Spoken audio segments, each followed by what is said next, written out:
आपके नाम क्या है? Abhinav Sitaraman, Kamala Karan Vijnu. These are one of the foremost.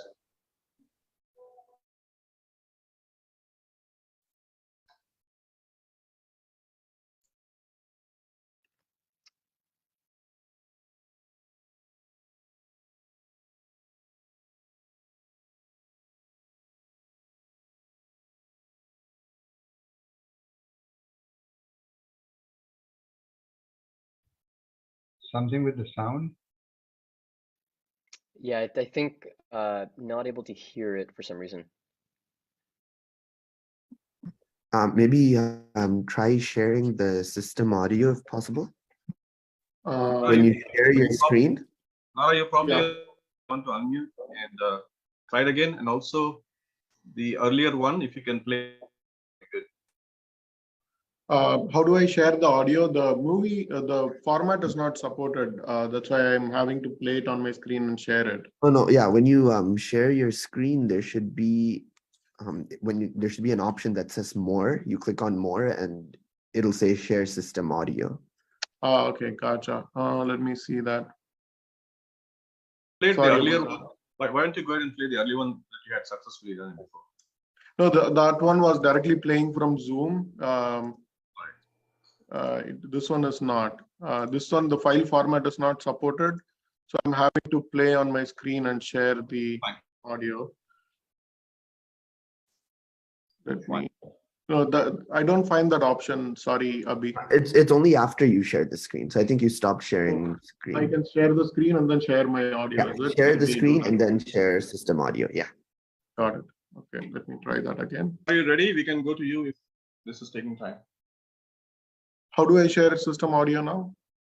So on your Zoom on the top, yeah, I think there should be either more or options. Share sound. I think there's the share sound. Share system sound. Yes, there you go.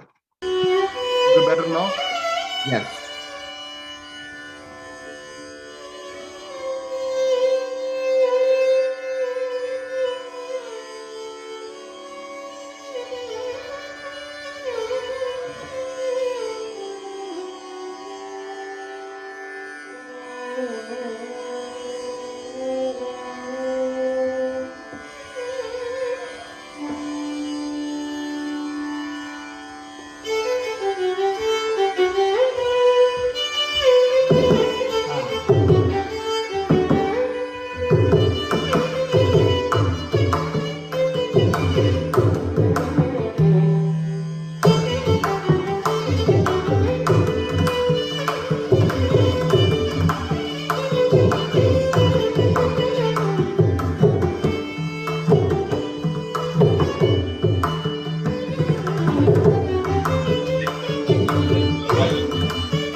Rajesh, while I'm trying to find the next video, I think we can move on after the next one. Can you take over?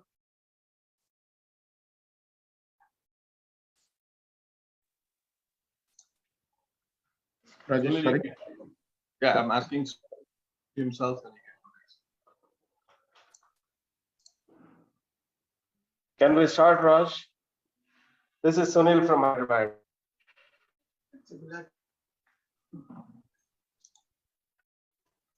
Vande Mataram, go ahead. Vande Mataram! Vande Mataram! Vande Mataram!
Thank you.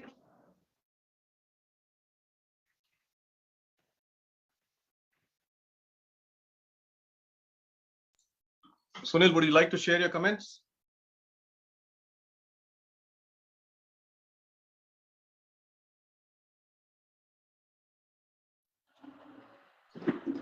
Thank you, Raj, for giving this opportunity.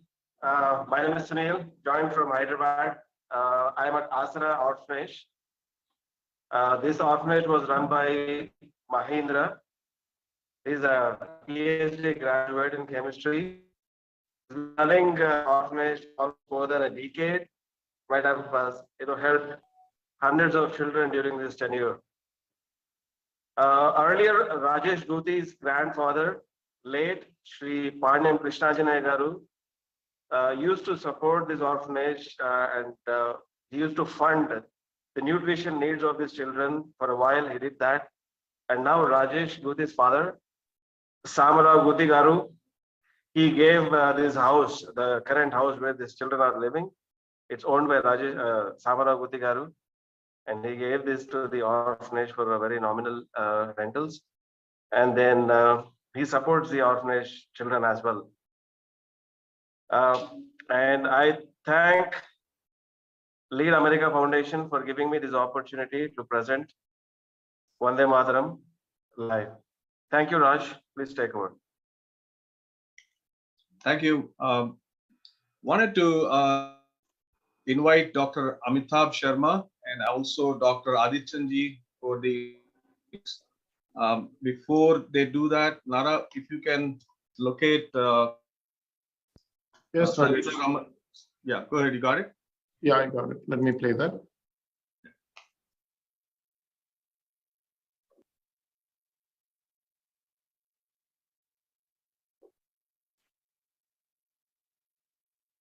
Just a second. I think you're for Anisha. So while we acknowledge the young Bobby and Vinjamuri and a lot of kids, we always express our their parents for gifting, for birthing and gifting such immense talent. I think there's a lot of story behind the success. Proud every day at a time, going 50 miles, dropping the kid for practices when they have no clue what it is, where it would take them, why they're doing it. Extreme weather, battles with spouses, when it's and Vinjamuri, like phenomenal. Apple does not fall far from the tree, so we have some good DNA here, and I would like to have a taste of the music from Abhi's mom and CPA and a good friend. We'll talk about Adarsh Ratnas in a minute, but for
अथ स्वागतं शुभ स्वागतम्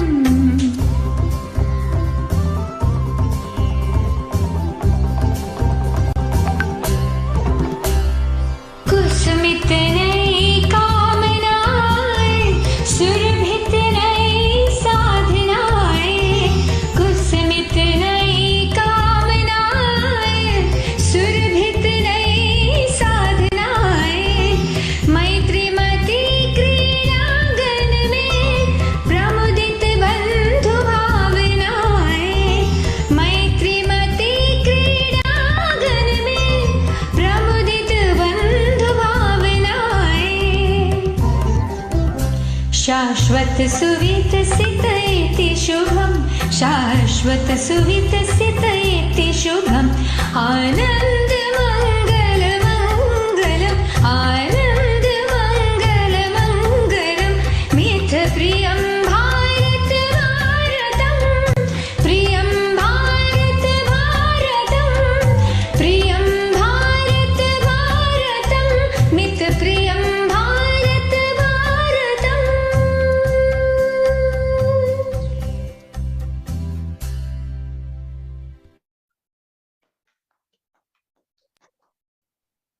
Sangita ji, namaste. They say when there's a maestro, you don't have. Two questions to you. How did this magic happen with your voice, and how on to Abhi? No, I just have to say thank you so much. It's an honor to be here on this momentous occasion of India's 75th independence. All glory be to God, without whose grace, I don't think, I would be able to sing. As far as passing it on to Abhinav, again, I'll attribute it all to, God, and then the genes, the good genes that he's got from his father's side. They've all been, a very musical family, my father-in-law. So we've been really fortunate to that I was able to continue that legacy. I'm glad that you brought a friend, old friend, my colleague. Probably he burns more like a girlfriend in the for so many things every week. It's been a phenomenal journey with him, and to see Abhi blossom. Thank you. So thank you for being an inspiration to the community now. Finally, after many years, we're seeing your leadership, having your home turn into an abode for the community, hosting events at last minute. So we call that way, and my dad's home, it used to be called ashram. So people can come in anytime. We used to host your content much needed. One question to you again, Sangita ji. You had won a contest in India and stole the thunder, and also shown the light on people of Indian origin. Sorry, you broke up there. Could you repeat it? You had been to, they had a contest of singing and you won it, right? Yes. That was a long time ago, back when I went, for a little hiatus, took Abhinav back to India to get him trained in more music. And also he did a little bit of schooling there for about a year. And so I had a little time on my hands, and then the contest came along. It was a music contest, a national one. So I sang, and to my surprise, people, it was well received, and certainly a very memorable experience. The reason I asked you is how you word, you don't brag, you don't show it up there, you play it down. And this is what's been going on for culture, Bharatiya Samskriti, that you're so proud of. So immensely proud to showcase both of you as Ratna, somebody whose ideal parents who have, given birth to a great, see Abhi grow up and be in the halls of the Congress and the Senate and the so good luck with everything. Abhi sir, your comments, and then we can have Dr. Amitabh share, and then we'll get Senator Jennifer and Delegate Suhas. Thank you. Thank you, Rajesh.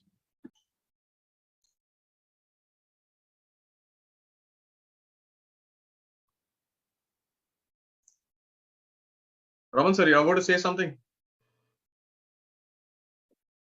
It's been a very, very humbling experience and a great journey so far.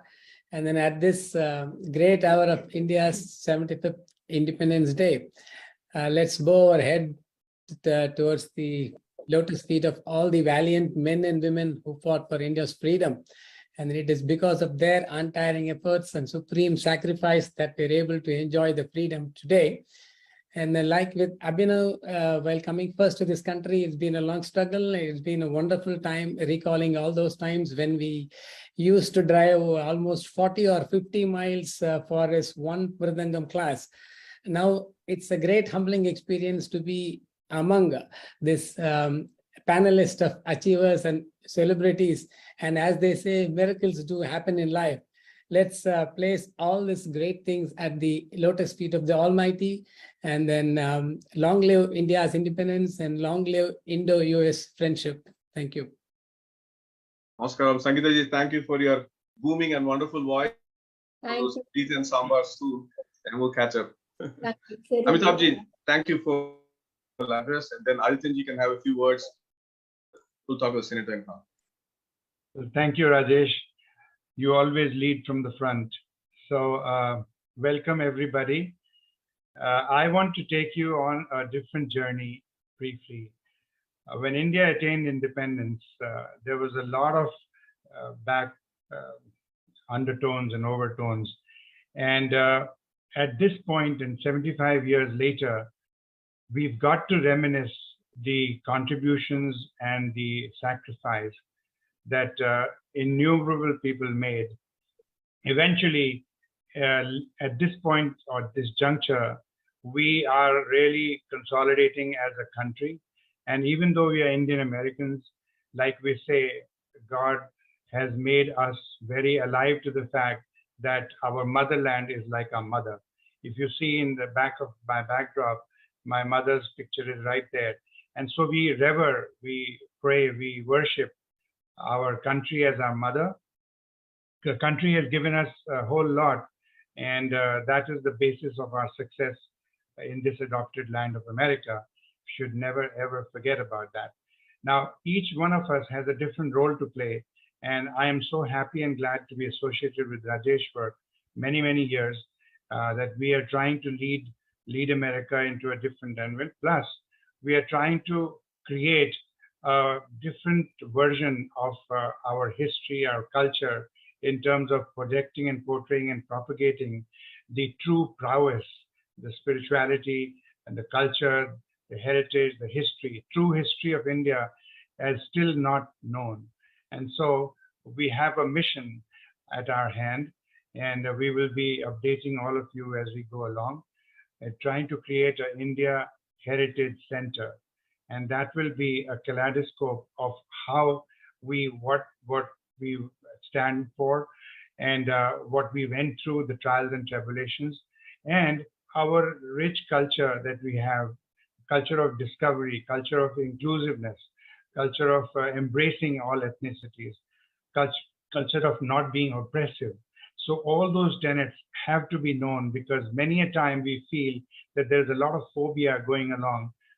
And so we've got to draw a bigger line, as I say always, to be able to project it. So on this momentous occasion, I think it'll augur well for all of us to be able to not only reminisce with pride and collective self-esteem. That's very, very important, to be able to project that what we stand for as Indian Americans. By the way, we are 1% of America's population. We pay 7% of taxes. So we remain on the right side of the law.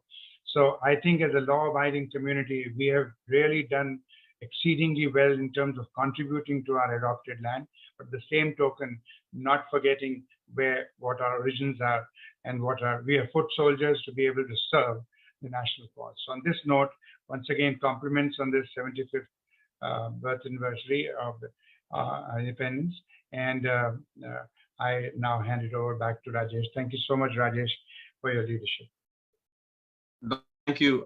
You've been the co-chair of this event. You've been the advisor to GHF, president of STEM, going to do some phenomenal work in the space of structured STEM implementation, and also the India that we're talking about. We can plan a bigger stage for your time to talk at the Deepavali that we are trying to do a global event. So thank you for your leadership, friendship. Dr. Adityan ji, he's actually a doctor, a psychiatrist with Nirvana Health, but his claim to fame is his mind. He actually treats patients with the mind, but he's been as a strategist planning for things. He's a visionary and a strategist planning things ahead. And currently president of the International Commission for Human Rights and Religious Freedom. And he's focused on indigenous communities that have been for centuries subjugated. It's a US-based nonprofit on promoting human rights primarily. There's a 16-page profile of Dr. Adityanji. Skip for this moment. We will have him on an exclusive show at another time. But we welcome your remarks, Dr. Adityanji. Thank you. Namaskar. Thank you, Rajesh. Suprabhatam. Good morning to friends here in United States, and good evening to brothers and sisters in India. We are gathered here today to commemorate and celebrate the 75th Independence Day of India, Bharat. But India is a 10,000 years old civilizational state.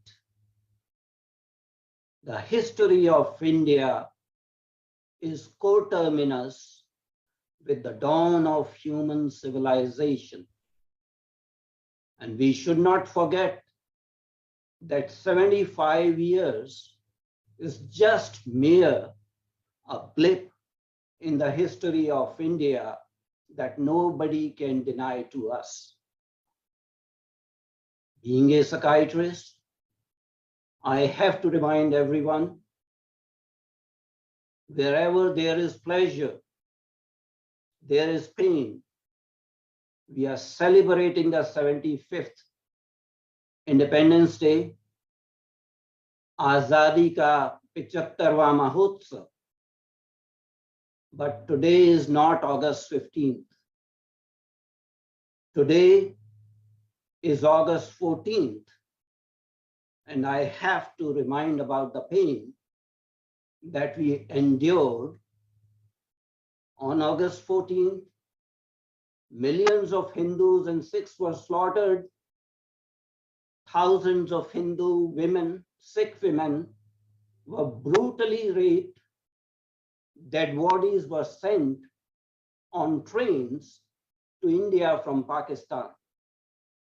So August 14 is a black day, and that's why I'm wearing black. It's Hindu Holocaust Memorial Day. August 14 is also the partition day, when my mother India was vivisected and torn asunder by colonial powers. August 14 is also called the Partition Day or Vibhajan Vibhishika Divas. Let's come back to August 15th. What happened on August 15th? We got our independence or Azadi, but truly what we got was transfer of power. August 15th is the transfer of power day. Being a history buff, I can tell you India's tryst with destiny did not start on August 15th, 1947. India's independence was declared on October 21st, 1943. A free provisional government of India was declared by Subhash Bose. It operated from Singapore.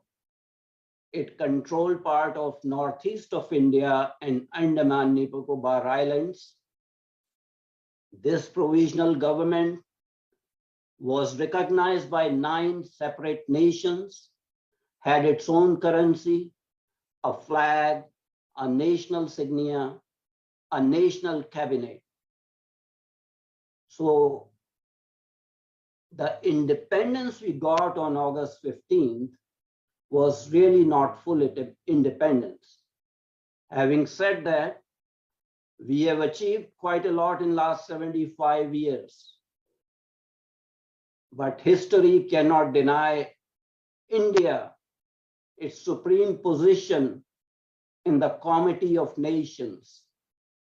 India is going to emerge, and I am pretty sure, as a major superpower of the world, despite nattering nabobs of negativism who have predicted breakdown of India from the time it got independence.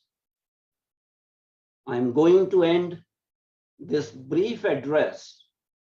I'm going to share with you the half work that is done and half work that is still to be achieved. I'm going to share with you a poet and a former Prime Minister of India.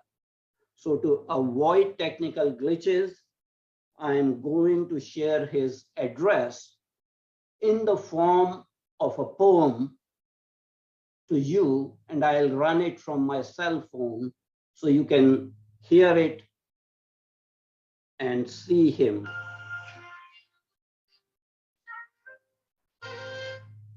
15 अगस्त का दिन कहता आजादी अभी अधूरी है। 15 अगस्त का दिन कहता आजादी अभी अधूरी है। सपने सच सोना बाकी है, रावी की शपथ न पूरी है। जिनकी लाशों पर पग धर कर आजादी भारत में आई, वे अब तक है खाना बदोश गम की काली पतली छाई। कलकत्ते के फुटपाथों पर जो आंधी पानी सहते हैं, उनसे पूछो 15 अगस्त के बारे में क्या कहते हैं। ये तो उस समय की कविता है। 15 अगस्त का दिन कहता आजादी अभी अधूरी है। सपने सच होना बाकी है, रावी की शपथ न पूरी है। जिनकी लाशों पर पग धर कर आजादी भारत में आई, वे अब तक है खाना बदोश गम की काली पतली छाई। कलकत्ते के फुटपाथों पर जो आंधी पानी सहते हैं, उनसे पूछो 15 अगस्त के बारे में क्या कहते हैं। हिंदू के नाते उनका दुख सुनते यदि तुम्हें लाज आती, तो सीमा के उस पार चलो, सभ्यता जहां कुचली जाती, इंसान जहां बेचा जाता, ईमान खरीदा जाता है, इस्लाम सिस्कियां भरता है, डॉलर मन में मुस्काता है। भूखों को गोली, नंगों को हथियार पिनाए जाते हैं, सूखे कंठों से जिहादी नारे लगवाए जाते हैं। लाहौर, कराची, ढाका पर मातम की है काली छाया, पख्तूनों पर, गिलगित पर है गमगीन गुलामी का साया। बस इसीलिए तो कहता हूँ आजादी अभी अधूरी है, कैसे उल्लास मनाऊं मैं। बस इसीलिए तो कहता हूँ आजादी अभी अधूरी है, कैसे उल्लास मनाऊं मैं। थोड़े दिन की मजबूरी है, दिन दूर नहीं, खंडित भारत को पुनः अखंड बनाएंगे। दिन दूर नहीं, खंडित भारत को पुनः अखंड बनाएंगे। गिलगित से गारो पर्वत तक आजादी पर्व मनाएंगे। उस स्वर्ण दिवस के लिए आज से कमर कसें, बलिदान करें। जो पाया उसमें खो न जाए, जो खोया उसका ध्यान करें।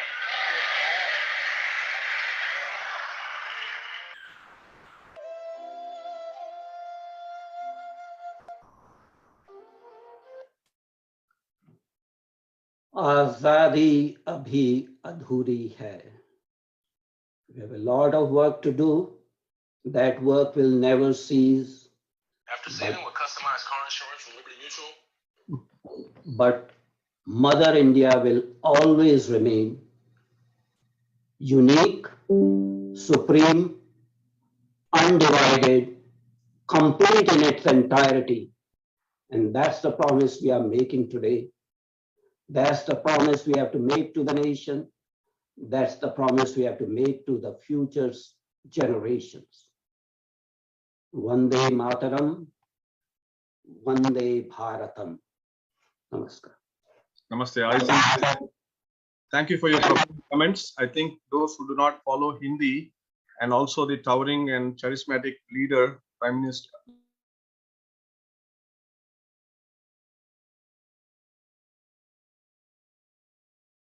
Rajesh, you may have to unmute. I'm sorry. So thank you, Adityanji.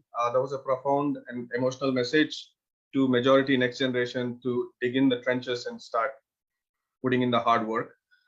For those who do not follow Hindi, that was a charismatic poet and a leader, former late Prime Minister Atal Bihari Vajpayee ji. He was very articulate, and he brought out a lot of message through his poetry. And this one reminds us that there is miles to go before we sleep. And I believe policymakers, congressmen, senators, politicians, they would take this kind of message more seriously than a majority of the talent. So that is well received. It is an act that is superior to a billion ideas. We constantly get messages from people, thanks for showcasing the kids, this and that, but we don't see show of hands when we try to do that. So we need more people to engage. And I think we're going to talk about that as we go further. Briefly, I would introduce formally a couple of lines about Delegate Suhas and Senator Jennifer Boysko. Suhas Subramaniam, he's been an American attorney, member of the Virginia House of Delegates. He represents the 87th district. He's re-elected. He's a Democrat. The first election was 2019. He's the first Indian American, South Asian, and Hindu to be ever elected to the Virginia General Assembly. He heads several committees: educational, communication, technology, innovation, cities and towns.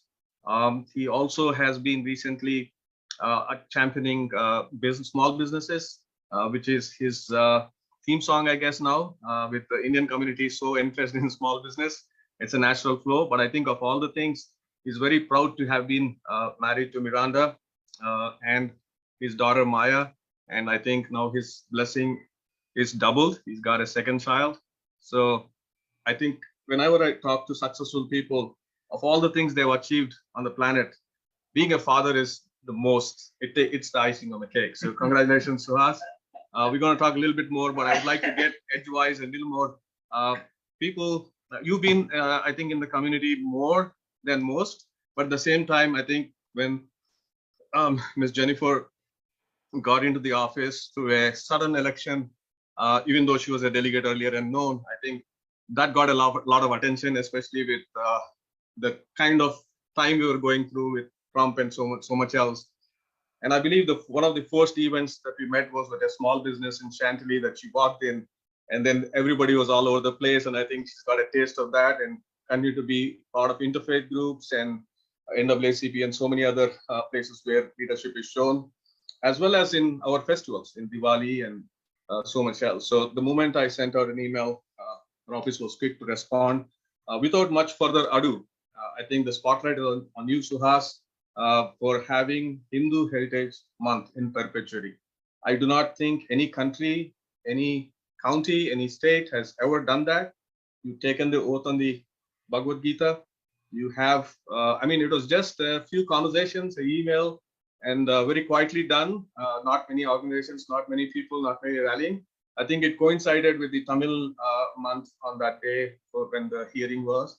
And I got to applaud your staff as well. Anna has been phenomenal. Absolute, no drama, no delay, very proactive. The other day she came to my house, met my daughter. She had the Presidential Lifetime Award, and we just had a small chat. She gifted to us. That was really, really impressive how your office is engaged. So to everybody here, I will give a moment to congratulate Suhas after his comments, starting with Dr. Vinodji. Suhas, you can share your remarks, and thank you for your leadership, partnership. And I'm thinking there's a long way to go, and probably we know where that will probably go to. But thank you again for being here at a short notice. Thank you so much. Thank you to Lead America, all the organizers of this. It's really special to be celebrating, I believe it's the 75th anniversary of independence. But as someone mentioned before, India is one of the birthplaces of democracy, and it's certainly the largest democracy now, and it's a critical, important relationship. So even though I'm, American, I'm Indian American, and I remember that. My parents are from India, as you can probably tell by my name, and they are people might not know my grandfather actually served in the Indian Army, and he he passed away while in service, and my grandmother actually lived off of a Indian Army pension, and that's how my father was raised with his brother. And while America ended up being an opportunity that he took, we never forget about where we come from, and he passed along. I know it's for many of you and many of us, we're trying to pass along our Indian heritage to next generations. That's something I'm working on right now with my two daughters who are also Mexican American. But he was very growing up, he always wanted me to go to India for the summers. He wanted to make sure that I understood how important India will always be to my family. And I think it's special to be celebrating India's Independence Day here. We don't do foreign policy in the Virginia General Assembly, but I get emails and calls from Indian Americans across the state, and I'll always help them because it's important to me. I understand the responsibility of being the first, and along with my friend Senator Ghazala Hashmi, we're the first two and only two Indian Americans ever elected, really at the state or federal level in Virginia. And so, it's special to me to be here. I think another thing that was said was how important it is to ensure India's success in the future, and what we can do as Americans. I think that there's a lot that can be done, but also just the Indian diaspora here in America, just making sure that that we continue on to look out for each other and be successful. So I'll share my email and phone number, but I just want to know that I'm always here for you if you need anything, especially if you live in Virginia, especially Northern Virginia, which is where I represent. I did, I'm a Hindu American as well. And while, India, what's great about India is it represents many different religions, not just Hinduism. I do have this a big commendation and this designation of October as Hindu Heritage Month. And so I'm excited to be able to present that in October. But the Lead America Foundation was very critical in ensuring that we did that. And I think we're also going to try to get some letters and some recognition for this Independence Day as well. And certainly, we're spreading awareness of it already here in Virginia for non-Indians as well to understand the importance of it. But my parents couldn't make it today. I was told to bring my parents, but they're traveling right now. But I think I want to impart to those listening that I got into public service, not to see myself on billboards or get elected first place, but because it's amazing the impact you can make. But I also try to tell people that you don't need to be an elected official or run for office necessarily, although we'd love for you to do that. You don't need to do that to make a big impact and help people in the community. And Lead America and many of the people who are on this call are an example of that. So please get involved with in any way you can and helping our community. And if you're not sure how, please reach out to me. But thank you so much. I'm very delighted also to be here with Senator Jennifer Boysko. So I'll hand it over to you guys to introduce her.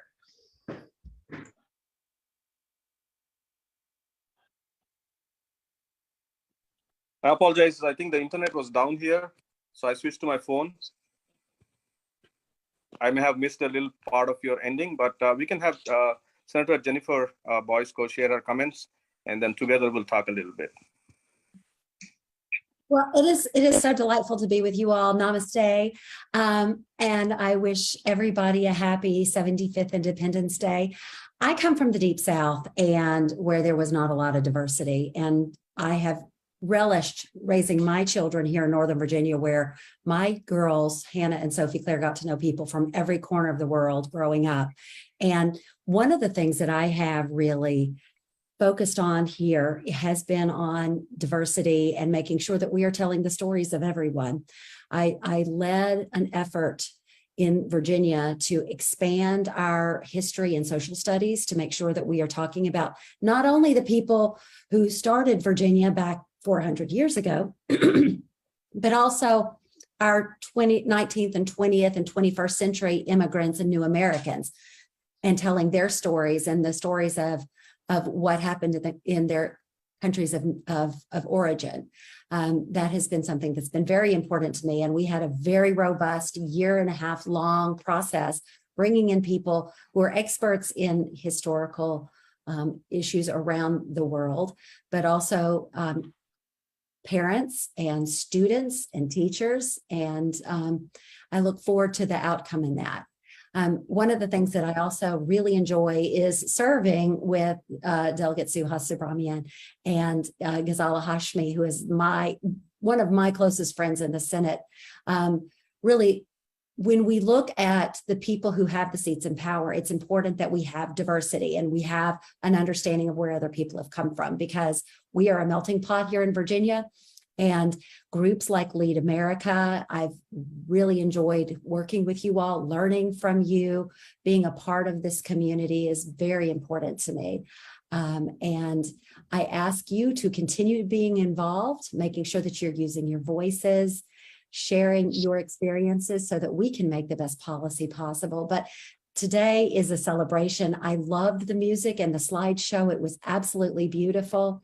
And I'm just really honored that you invited me to be with you today and to be a part of this very special celebration. So thank you so much. Namaste.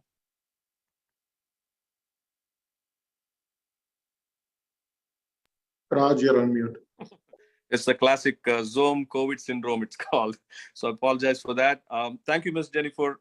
You have also been a grassroots organizer. You worked with the Herndon High School, which you made home since 1996, I believe. Been part of Interfaith with Ruston and other political charitable causes. And you also had some good bills on there. One of them was about animal testing, and the other, which I mentioned earlier, about the 12 weeks of paid time. So I think working in partnership to understand the people's need and then legislating that, I think that's where the challenge has been for a long time. And I think we are at a sweet spot now where we could turn things together. As somebody mentioned, Lead America's theme of unity in diversity, I think that's a showcase of whatever we've been doing in the past, culminating into the future. So I would also mention to Dr. Vinod Prakash and Sarlaji, who are here, that Suhas or Ms. Jennifer did not have an easy path to get there where they wanted, or they are. So when Suhas started, I believe he took a shot at state, I think at Dick Black's Senate 13, and then switched with John Bell, who's our senator now and a very good friend of India. And then I think we met at an event at Jewel with the police hosting it, and he came alone. And I think we had Ayan and I think Sri also joined. And I asked Suhas, you don't have volunteers, what's going on? You're alone. And he said, it's winter, people may slip and fall. That showed his concern about being empathetic to others, and also that it slow him down and he would go ahead and get the job done. And from then on, we had some challenge with minority groups and others at the primary, but with solid support from the Indian leadership, I think he overcame that. And after that, I think the second term, in fact, he said, I probably don't need much help, because he had an easy path, but I think he's taken on something phenomenal. I'll always take the help, though. A long story, but I would like the community to acknowledge you. I have excellent recognition and feedback from a variety of groups, as Anna also has heard from HAF, VHP, and Vishwa Hindu Parishad, Hindu American Foundation, World Hindu Council. They all are very, very enamored with what you have done.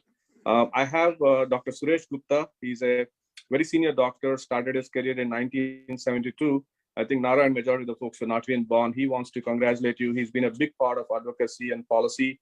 He led a 45 food drives uniting Hindu, Jain, and other communities together. And he's also the board of in the board of directors of IDRF. We have Gulati ji. We have Dr. Sampath, who's been one of the top bureaucrat in India with CEC. He's here. I would like to request all of you to take a quick word, and quick word in now. You will get your time for elaborate remarks, but to congratulate Suhas and also for Ms. Jennifer, we're going to plan something along with the local county. Matt also, he sent a note that we would do a proclamation. So we'll plan something bigger, but you can all congratulate him. But first, I would like to have Dr. Vinod and Sarlaji congratulate you. In fact, I have the proclamation with me, and I wanted to dedicate this whole advocacy and effort to somebody who's, when I first came into the country, I came with two things, like my passport and the Indian flag. And when kids in events, especially who come from India, they think they have a poor shot at it, and we kind of help them with visas and other things, but ultimately a small pep talk. And I eventually ask them, what will you do after you win? And they give a, some answer on the fly. They're not prepared for it because they focus on competition than pageant winners who know what to say. So I give them the flag and I say, here's the flag, and you pay your tribute to your country. And recently there was a robotic team that came in 2015, and they actually won it. So there's several stories, but it pales in comparison to whom I'm sitting with. Dr. Vinod Prakash has been phenomenal. We're going to talk about him, but he still carries an Indian passport. He's 90 years old. He's here to bless you. Swaz, it is a great privilege and honor that you have shown the path to residents of all the other 50 states, including DC, that they should work in respective states and make sure that as soon as possible, month of October is officially declared as the Hindu Heritage Month. And I think from our team, as Raj mentioned, Dr. Suresh Gupta is very active, and Mahendra Gulati is very active.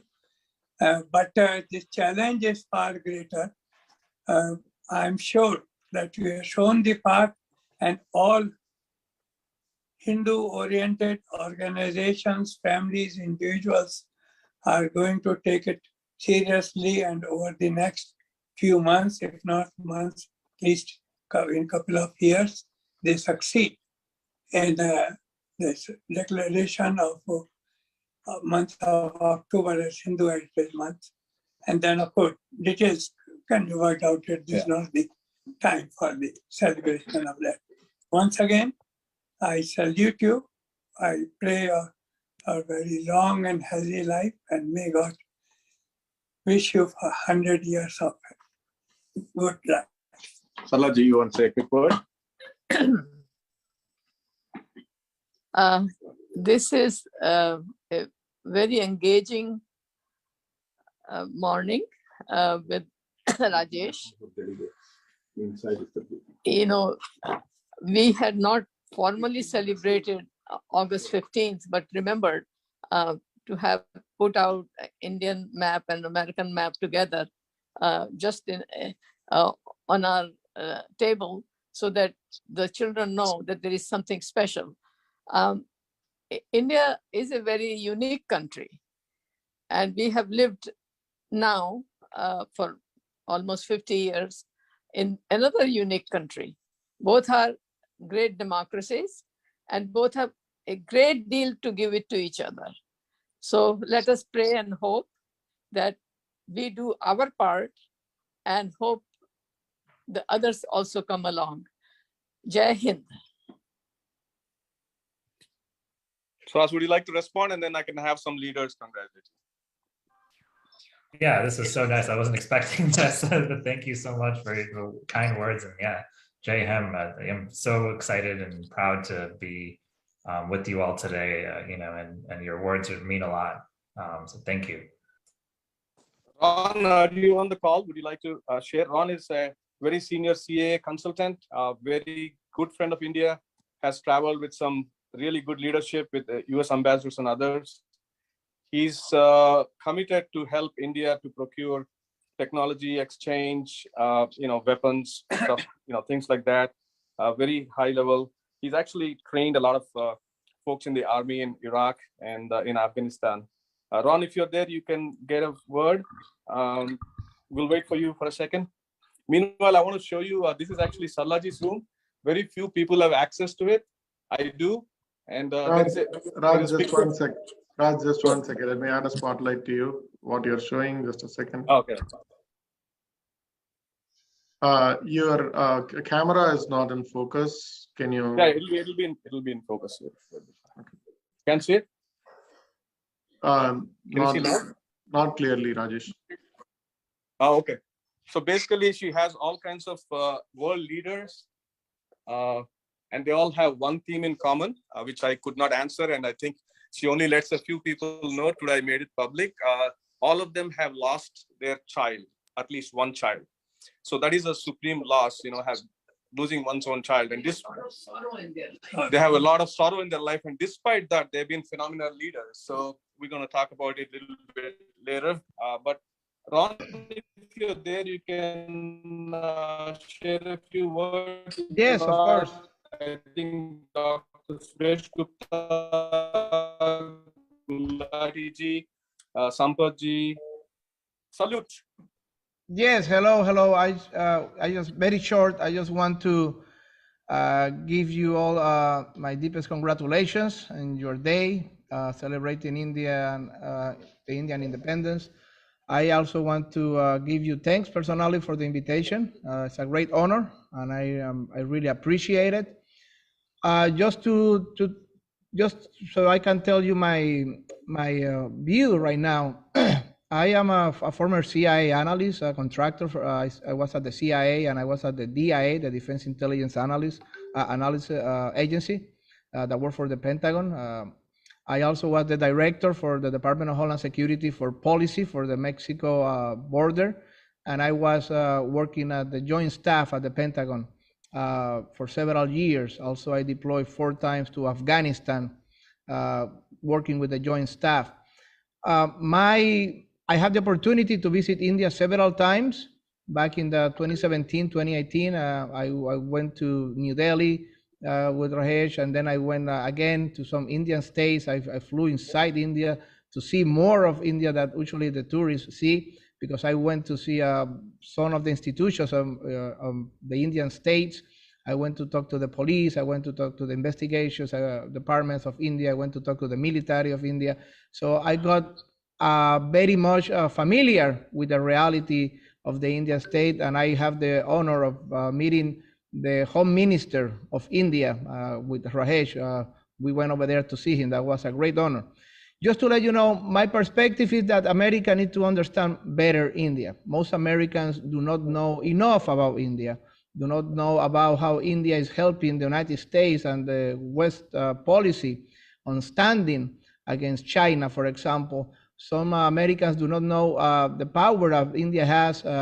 Perhaps almost 20% of the population of the world is from India, and you are a very valuable ally and friend of the United States, and the largest democracy in the world. So those are points that most Americans need to understand better and more, so they can understand and realize the importance that India have in the world.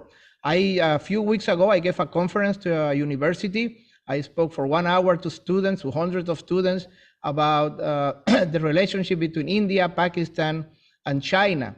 And the questions that my students, after my conference, they were very surprising to know about the history of the Kashmir, about the history of the conflict, about how was China, not India, the one that were breaking international agreements about Kashmir.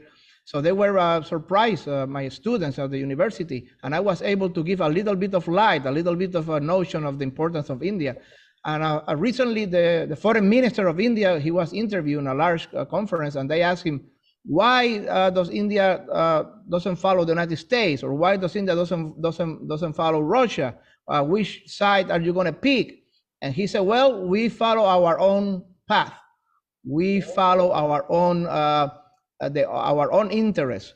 We are not going to go to one side or to another side. We are among the biggest economies in the world. We have almost 20% of the population of the world. So India is going to follow India's path. We are not going to follow this one or that one. We are not going to pick sides. We're going to follow our own path. And I think that's very admirable from the foreign minister of India to talk that way, because you have deserved it. You earned it. You have earned it, and you deserve it to follow your own path for your own interests. And I congratulate you on that. And India has stand in a very valiant way, defending your interests. You are not going to follow when the United States is right, you say the United States is right.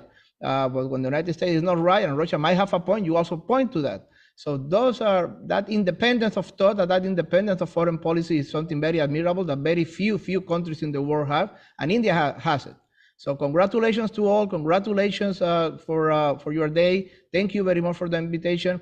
And my point for all Americans is that they need to understand more India. They need to know more about India and how important India is in the world affairs today. Thank you very much for this opportunity. Have a wonderful day. Ron, thank you so much. There is so much I want to share with everyone on the phone, but there is always this time kind of a crunch. But you've been phenomenal as a friend of India. I've seen you work with the topmost military commanders in different countries, Thailand and so many countries, but your special love for India. I remember you just rushed to the gym and all that, and I'm pulling you for meetings. So there was there was so much. And one time when we were at Delhi at Akshadram, thanks to BAP Swaminarayan Mandir, they set up, you responded with somebody, the door was not locked properly and your CIA reflexes took over. And I'm saying, dude, it's okay. People, there's so many funny incidents. At the same time, you've been phenomenal in being the best ambassador that we can have to represent our interests. And hopefully we do more with the help of politicians and senators and policymakers and the connections we have. So thank you, Ron. Next visit at Arlington, it's a home for you. And I'm sure you're in Miami right now. So we'll see you soon. I think I respect a lot Dr. Sampath's patience. I promised him after 11 we'll get to him. If Dr. Suresh Gupta ji, if you can share a few words, and then Gulati ji, then we'll move to Dr. Sampath. And Vinod ji has kindly accepted to move his remarks for a little later after the leaders share their remarks. So, Dr. Suresh Gupta ji. Hi, good morning and happy Independence Day of India to everyone. You know, I have been in this country since 1966, in DC area since 1968, and have seen a lot of changes coming along in this area. I'm a die-hard Democrat, and I have been involved in Indian American politics since 1988, having hosted senators, congressmen, and also our governors. I was involved in celebrating Diwali at the governor's mansion, Maryland governor's mansion. We did it for several years. We started doing this prayer before the beginning of the Maryland session, both in Maryland House and Maryland Senate. And we also started celebrating Diwali in the Washington metropolitan areas in 1995. And I would like to request our delegate Suhas to see if we can start doing some of those things and have Diwali celebrated in the governor's mansion. Why not? And also have Diwali declared as a holiday for the students in the Virginia school system, and I've been trying to do it here in Montgomery County and other places, so that Diwali is one festival which is celebrated all over the world by not only Hindus and Indians, but everyone.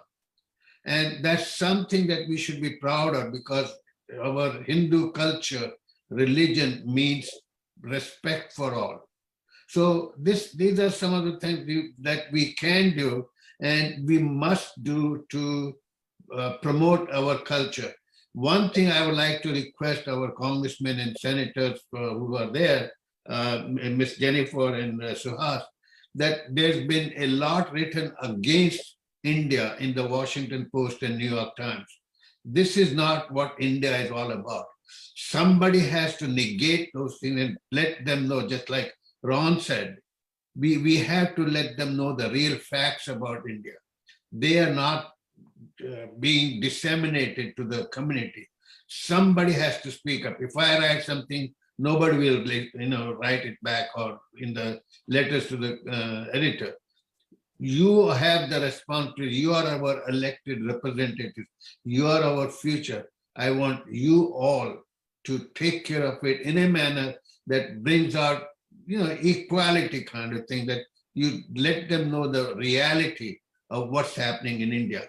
And at this time of Azadi Ka Amrit Mahotsav and 75th Independence Day of India, I have to say something, and I want to say, let us resolve, Northerners, Southerners, Easterners, Westerners, Hindus, Muslims, Sikhs, Christians, Zoroastrians, Jews, we join together and work to make India the greatest nation on the earth, and peaceful, harmonious, economically prosperous, healthy, with malice and hatred towards none, and condemn violence in all of its forms.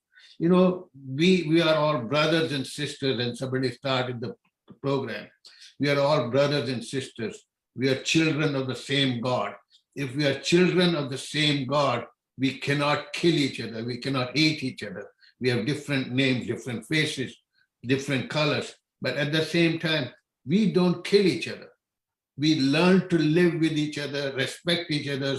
We can have different ideas. We can live, agree to disagree, but we do not create violence. We do not do violence. So this is my request to all of you. And again, we should celebrate this heritage and our India's independence. And I still will call it, that's the best country in the world. Of course, that's my mother country, but I have been in this country longer than any place. And I have been blessed in this country. I cannot ask for more than what I have been blessed with in the United States. So thank you very much all. And I hope I have not taken too much of your time. That's perfectly welcome, Dr. Sureshji. You've been here longer than we've been born, definitely, and you've seen more and you've done more. But one thing with the school, we already had this advocacy for since 2010, I think. 2019, we got that pushed. I served on the Loudoun County Public School System on equity, rubbed shoulders with all the supervisors and others. In Fairfax and Loudoun County, maybe we need to congratulate Senator Jennifer and Delegate Suhas. We got that passed. It's actually an official Diwali starting the calendar year going forward in both Fairfax and Loudoun. So I think it's more onus on the community leadership to take it on at the county level, but we can help with any material or means of how to do that. So we already have the Diwali going forward. Rajesh, I think we should celebrate Diwali in the governor's mansion. Yes, I'll follow. Celebrate it every year. I mean, no doubt it's coming. Just let them know we want to celebrate it. No question asked. Whether it's a Republican governor or Democratic, I don't care. Sorry about that. If Suhas says yes, it's done. Yeah, we did it last year, actually. We had a celebration at the governor's mansion, and everyone's very invited. good. Thank you. Congratulations. We'll get you an invite, Sureshji. I'm very much part of the community in Northern Virginia. We've been doing some phenomenal things. I think the bridge will come. I love to join. I love to join. Yeah. You know, Diwali is something that I started celebrating in this area. And I feel that Diwali is only one festival which is celebrated by all. And it's a festival which recognizes, which has respect and tolerance of all other religions. No other religions does that. We don't convert. We respect whatever your views are, whatever way you want to practice your religion. That's fine. But we should let them know that this is who we are. Your voice is booming on that front, and I will take it personally to make it my mission to make sure the celebration of lights, we light up lives in every possible direction, including the governor's mansion. Thank you, Sureshji. Mohan Gulati ji, if you want to have a quick word in, then we keep Dr. Sampath waiting too long, we'll get to him. Yeah, I mean, I would just like to thank Delegate Suhas and also Senator Jennifer for blessing our event. You represent, and Suhas, you straddle both, that India and the US represent the two largest democracies in the world, and with the same ethos, same values, which is freedom, respect for the individual, which is the core of humanism, and the respect for diversity. And I'd like to thank you both for the great leadership that you're providing and the great community work that you're doing. And we will be in touch. There is a lot more that we need to make happen, as several speakers before have said. So I would like to just thank you both and stop here.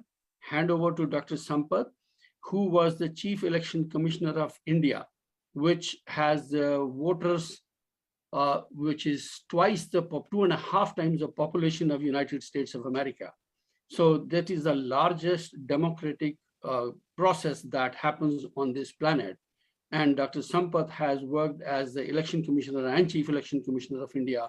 And we would hear from him as to how the elections and the institution of election commission is so important for as a building block of the strong democracy that India is. So let me just stop there, and Rajesh, back to you for inviting Dr. Sampath. Dr. Sampath, thank you for joining us. His full name is Veeravalli Sundaram Sampath Garu. When Tallahassee elections, there was a kind of a, it went to the justice system. I got curious about the electoral process. The moment I got my citizenship, started serving as a electoral officer, and eventually became chief at my precinct, which we are talking about less than 100,000 people compared to what he is. But I looked up a lot of information. Sampathji has been phenomenal. I think the landmark changes under him has been the VVPAT, voter verified paper audit trail. We've been part of some part of advocacy on this from the US with Dr. Subramanian Swamy and others. The NOTA has been a phenomenal change to how folks who dislike any political candidate would also make a difference in ultimately deciding the winner. I believe that of all the elections held, it has been overboard. It has been overboard with respect to the ethics or people calling any kind of a circumspect events. But I think the whole exercise of electoral policy that's happened over the decades, Article 324 of the Indian Constitution, I think Dr. Sampath has been the first one to effectively use that. And this is used to take disciplinary action against hate speech or other means of influencing voters or intimidating them. So the man has been phenomenal. He's a gentleman. He's very soft-spoken, but I think his style of working has shown results far encompassing the needs and challenges, including the last mile, hard to reach places. Even if there's a single voter, he made sure he has his voice is heard. Without much further expansion on his achievements, I would request Sampathji to share your thoughts with the group. And you've seen some of the remarks of the gentleman, so you're free to participate in that as well. Thank you, Sampathji. And if anybody who wants to leave respectfully for want of time, some of you have been messaging me, so that's all right. But Sampathji, the stage is yours. You're phenomenal. I look forward to your comments. Thank you for joining us. Thank you very much, Rajesh. I am really grateful for this opportunity to be part of celebrations in connection with the 75th anniversary of Indian independence in USA, another equally great democracy like India. As has been told already, not only in sheer numbers, in quality of elections also. You might be interested to know the date of founding of Election Commission. It was on January 25th, 1950. That is a day before the country became a republic. There was a very clear message which the founding fathers of the country gave when they created Election Commission. And not only that, they ensured that every eligible citizen in the country, irrespective of religion, race, caste, or sex, shall be enabled to participate in electing the rulers. You would also be interested to know one of the first legislations made in independent India in 1950 is the Representation of the People Act 1950, which deals almost entirely with enrollment in electoral rolls. Most of you might be aware of huge shifting of population between divided countries in those days. Preparation of a truly truthful electoral roll was the main challenge, that too in a country where the literacy rate was hardly 17%. In these circumstances, people like Mr. Sukumar Sen, who was the first chief election commissioner, it was he who did what was considered to be almost impossible. For the first time, enrolling the voters. Even at that time, among the eligible voter strength, almost 90% was got enrolled in the electoral rolls in the very first election. And he was also the one who laid the foundation for political parties contesting the election by allotting, by delineating, allotting symbols for different political parties. Of course, in those days, they had a separate ballot box for each candidate. But with all these things, a miraculous thing, as has been pointed out by a number of speakers before, the country proved the naysayers wrong in the very first election which was conducted. Again, it is to the wisdom of founding fathers of this great country. They ensured that there was an election commission which was mandated. That is, only election commission was mandated to conduct, deal with all affairs related to the election. In various other countries, you will find Prime Minister will dissolve the parliament and he'll fix the date for the next election, things like that. But in our system, constitution as well as the laws, it is only the election commission which is competent to fix the date of the election. That is the kind of trust and responsibility imposed on the election commission. I have to admit here with tremendous sense of pride, so far the Indian Election Commission has conducted 17 general elections to the parliament and nearly 400 general elections to different states. Each one of the Indian states, as all of you know, are as good, if not bigger than several sovereign countries in the world. For that kind of a population, that kind of a voter strength, elections were held and every time on time, because the mandate of the election commission is before the expiry of the current term of the House, the election has to be conducted like this for every parliament election, every state assembly election, elections were conducted. Another thing to be noted, for a newly emergent democracy like India, not one election, be it the parliamentary election or the state assembly election, was disputed by any of the contestants. Every election was accepted with grace by the outgoing chief minister or the prime minister, particularly after the introduction of electronic voting machines.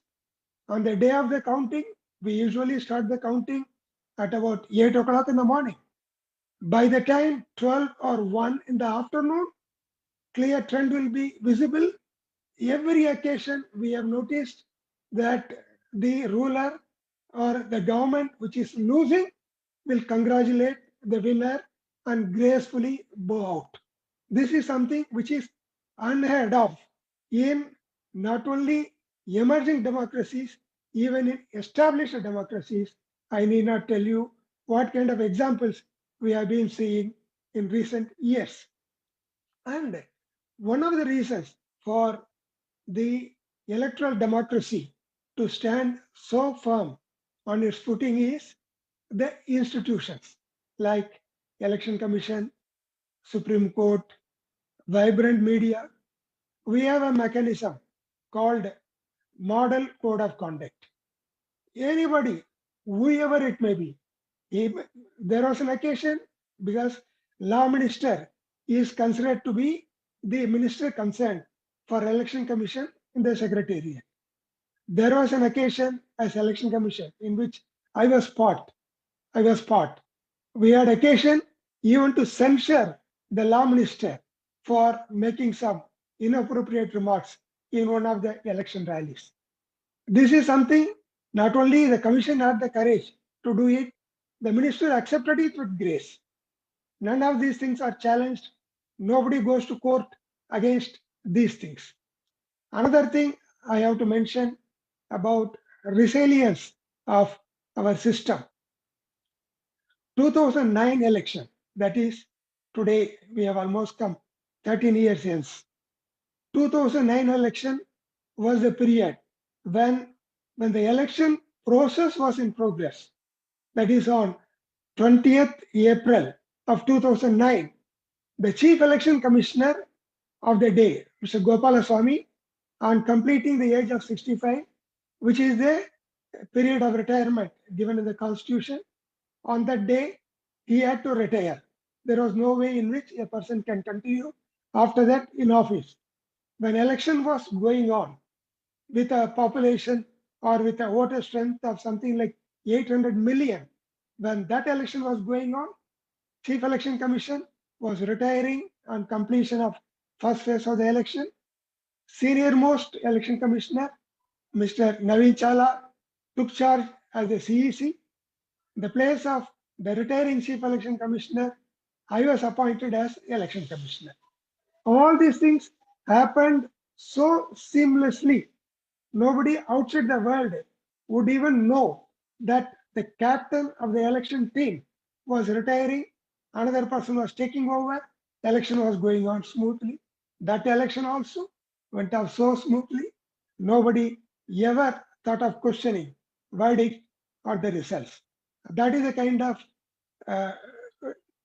tradition which Election Commission has established, and of course, it's mainly thanks to the support given by the Supreme Court of India.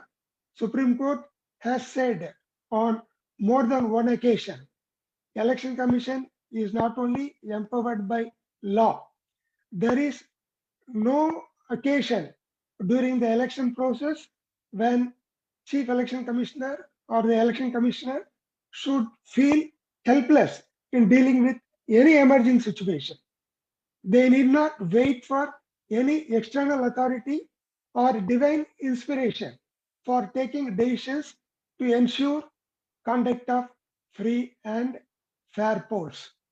There is Mr. Rajesh was mentioning very kindly about my invoking Article 324.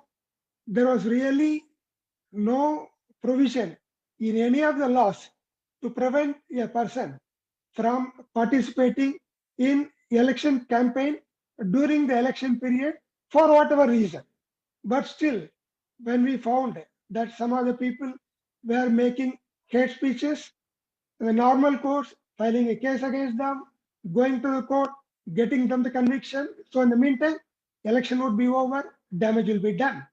So we invoked special powers and ensured that permission was not given to repeated violators, not for one violation, but repeated violators from participating in the campaign. To this day, nobody has challenged this in any court of law. Even if it is challenged, I am sure it will be upheld by the court. These are the traditions. Almost every election commission in the country has been adding on and building up to the strength of the commission, and we all owe the strength of the commission to stalwarts like Mr. Sukumar Sen, Mr. T.N. Seshan, who gave face to the election commission when it was sagging somewhat. And most of you might not even be aware of Chief Election Commissioner by name Mr. Swaminathan, who conducted the general election post-emergency. So all of us know the kind of conditions prevailed in the country during emergency. Within weeks of lifting of the emergency, that election was conducted. Even that election was conducted so smoothly, so seamlessly. There was a very peaceful transfer of power from one regime to another regime. This is the track record of Indian Election Commission. I have every reason to feel proud that I also have been associated with such a robust organization, which was one of the pillars supporting the electoral democracy of India. I once again thank all of you for giving me an opportunity for sharing some of my thoughts on this occasion. Thank you. Sampath Garu, just I need a minute or two. Yeah. I recently graduated from the Justice Academy in Loudoun County. The Loudoun Okay. County attorney would like to join us. She's going to be on. Meanwhile, I wanted to bring out a different aspect, two aspects actually. One is Yeah. about you as a person, which I will reserve for the later part. There is something that is critical for the next generation, especially I've seen in Western democracies, the voting engagement of youth, also adults, has been 50%. When the Tallahassee elections went to the Supreme Court to decide between Bush and Al Gore, I was getting an oil change done and having a conversation. I was not even a citizen then, maybe I had my green card. And I was talking to a guy getting an oil change, and he said, "Why do we have to have so much contentious discussions about these things? Just toss a coin, man, like you do in a sport." So people are so casual about elections that they don't really have vested emotions looking at how the nation progresses. They are not into it. At the same time, their focus has been on local issues. Majority of the time, I was in Austin, Texas, working for Dell, and we had a proposal for a train system. And at that time, this was pre-Gulf War, so the gas was like gold was under $200 an ounce, gas was 69 cents. So they didn't care for rail systems and others which would take away taxes.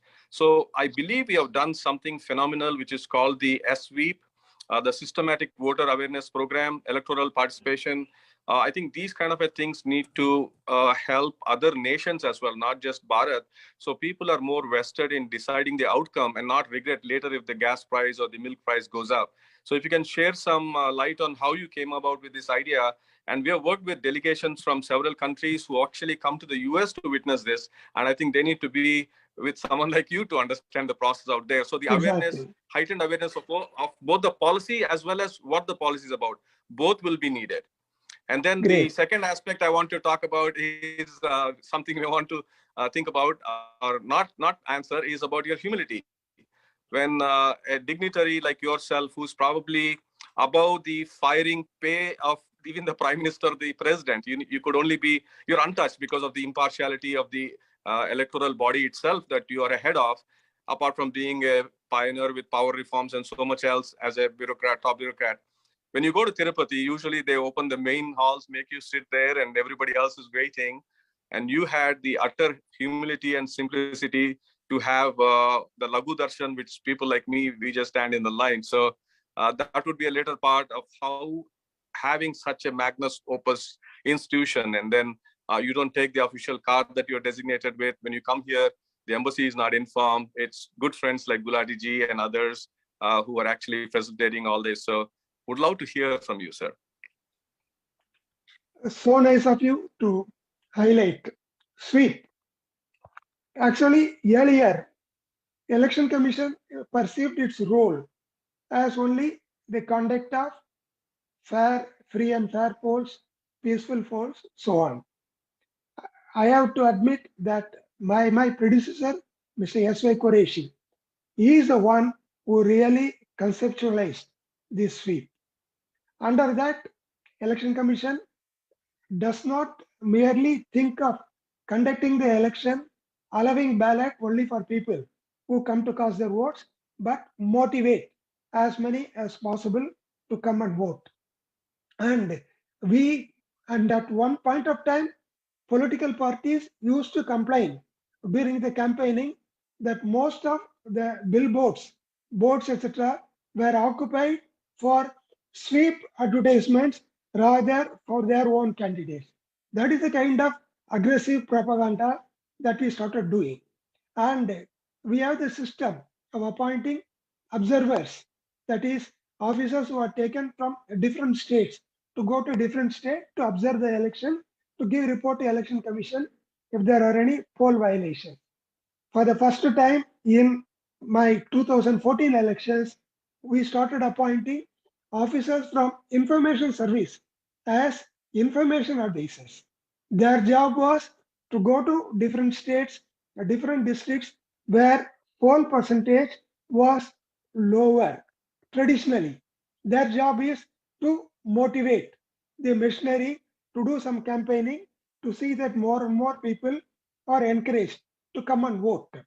And in fact, this is not to boast about what we have done. In 2009 election, percentage of voting was 58. From that, in just one election, the percentage of voting went to 66.4% in 2014 election. It was not only measures like sweep, like the elections were held in summer months. We allowed the people to vote for 11 hours in the day, starting from 7 o'clock in the morning to 6 o'clock in the evening. These are some of the facilitating measures, plus you create proper conducive measure for the people to come and vote.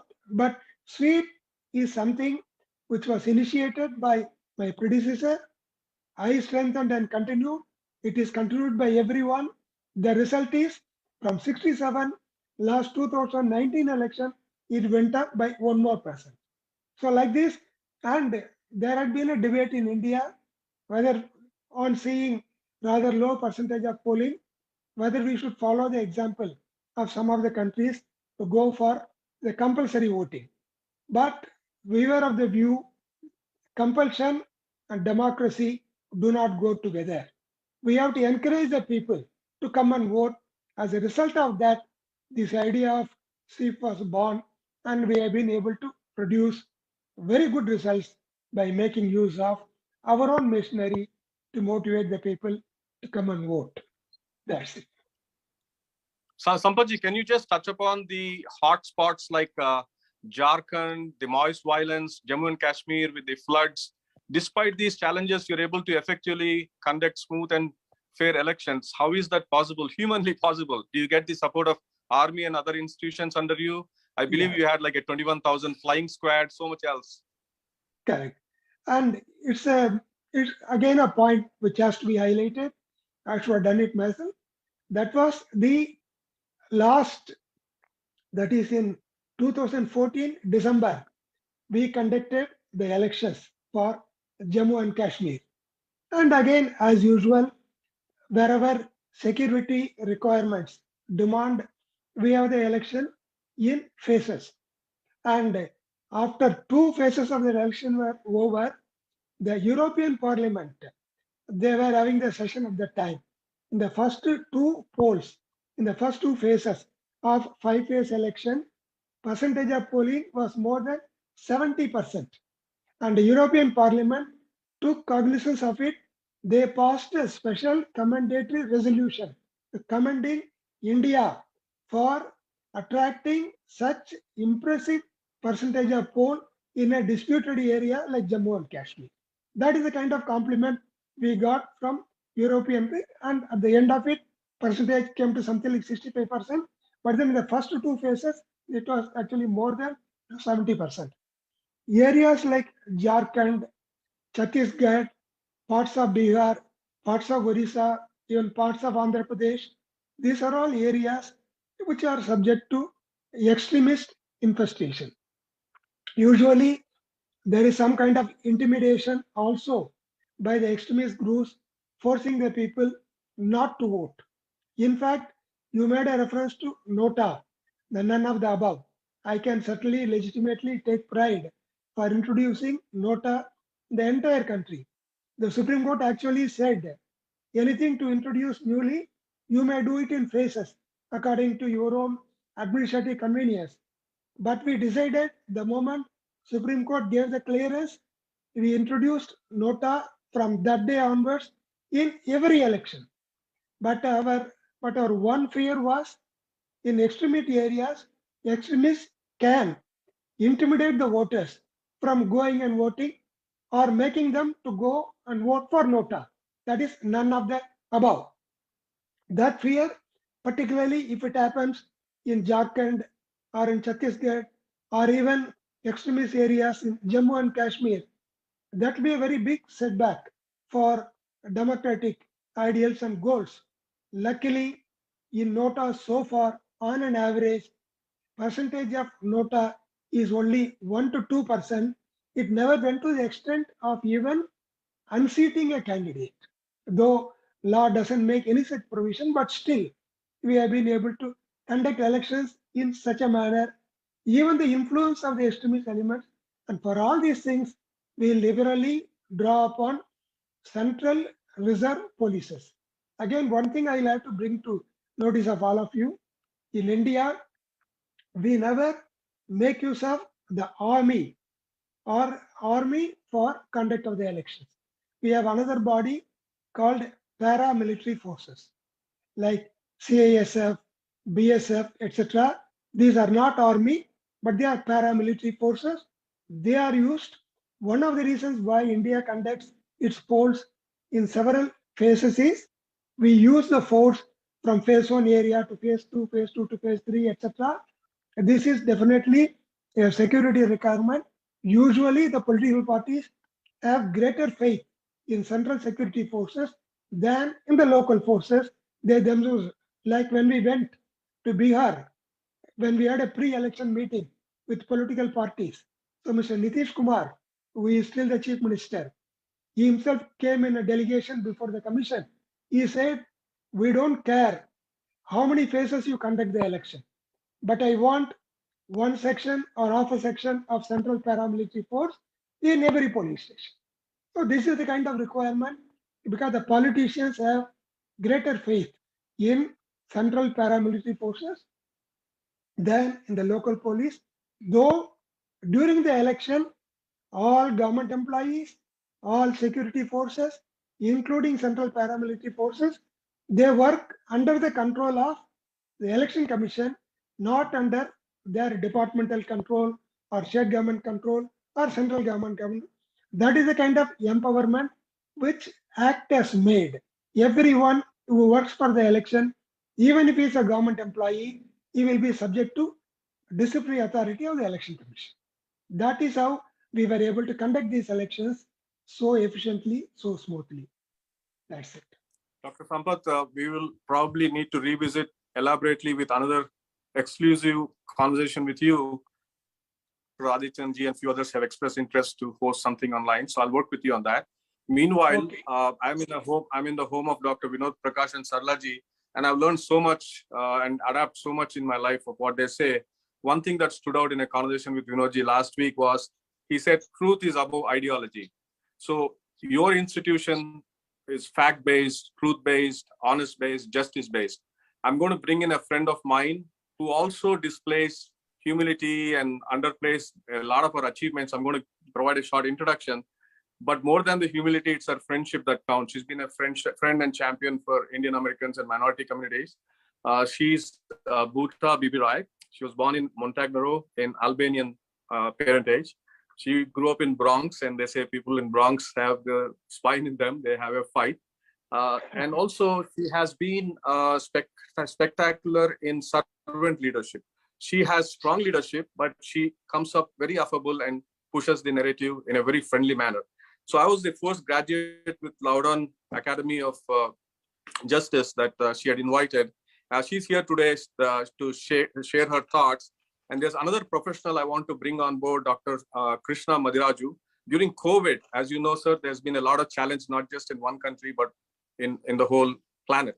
And the saying, Vaidyo Narayano Hari, which is the doctors, they are the virtual or real gods in that time. So my sister, who's a physician in London, my friend, Dr. Sushir, Dr. Suresh Gupta ji, Dr. Krishna Madiraju, he's here. He's going to share his thoughts.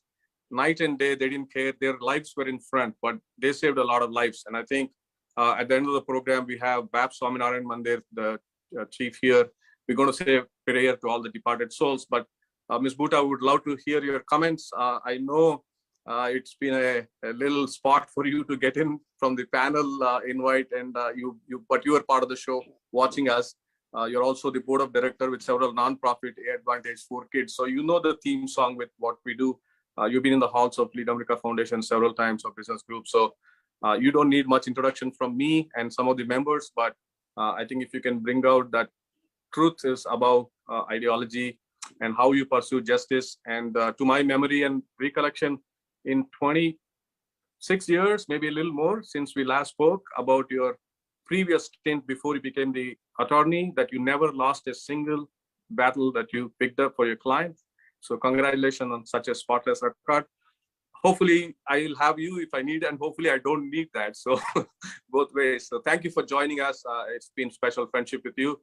And the dinner after the whole academic course was icing on the cake. I truly enjoyed that. So thank you for joining us. Please share the comment. Thank you, Raj, and I appreciate you and your invitation, and always within the Indian community being so inclusive of me, allowing me to participate and learn about the culture, but more importantly, meet and be able to have conversations with the community members from the South Asian communities.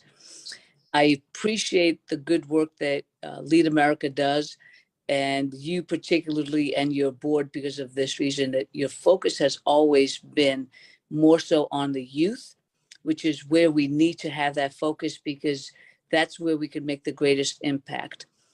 When I was a regular practicing lawyer, when I was not a Commonwealth attorney, I did a lot of work with our youth, because that's where I was hopeful that we would make changes in their path so that they would have better opportunities, but also be able to have mentors and the community supporting them so that they're not coming before the criminal justice.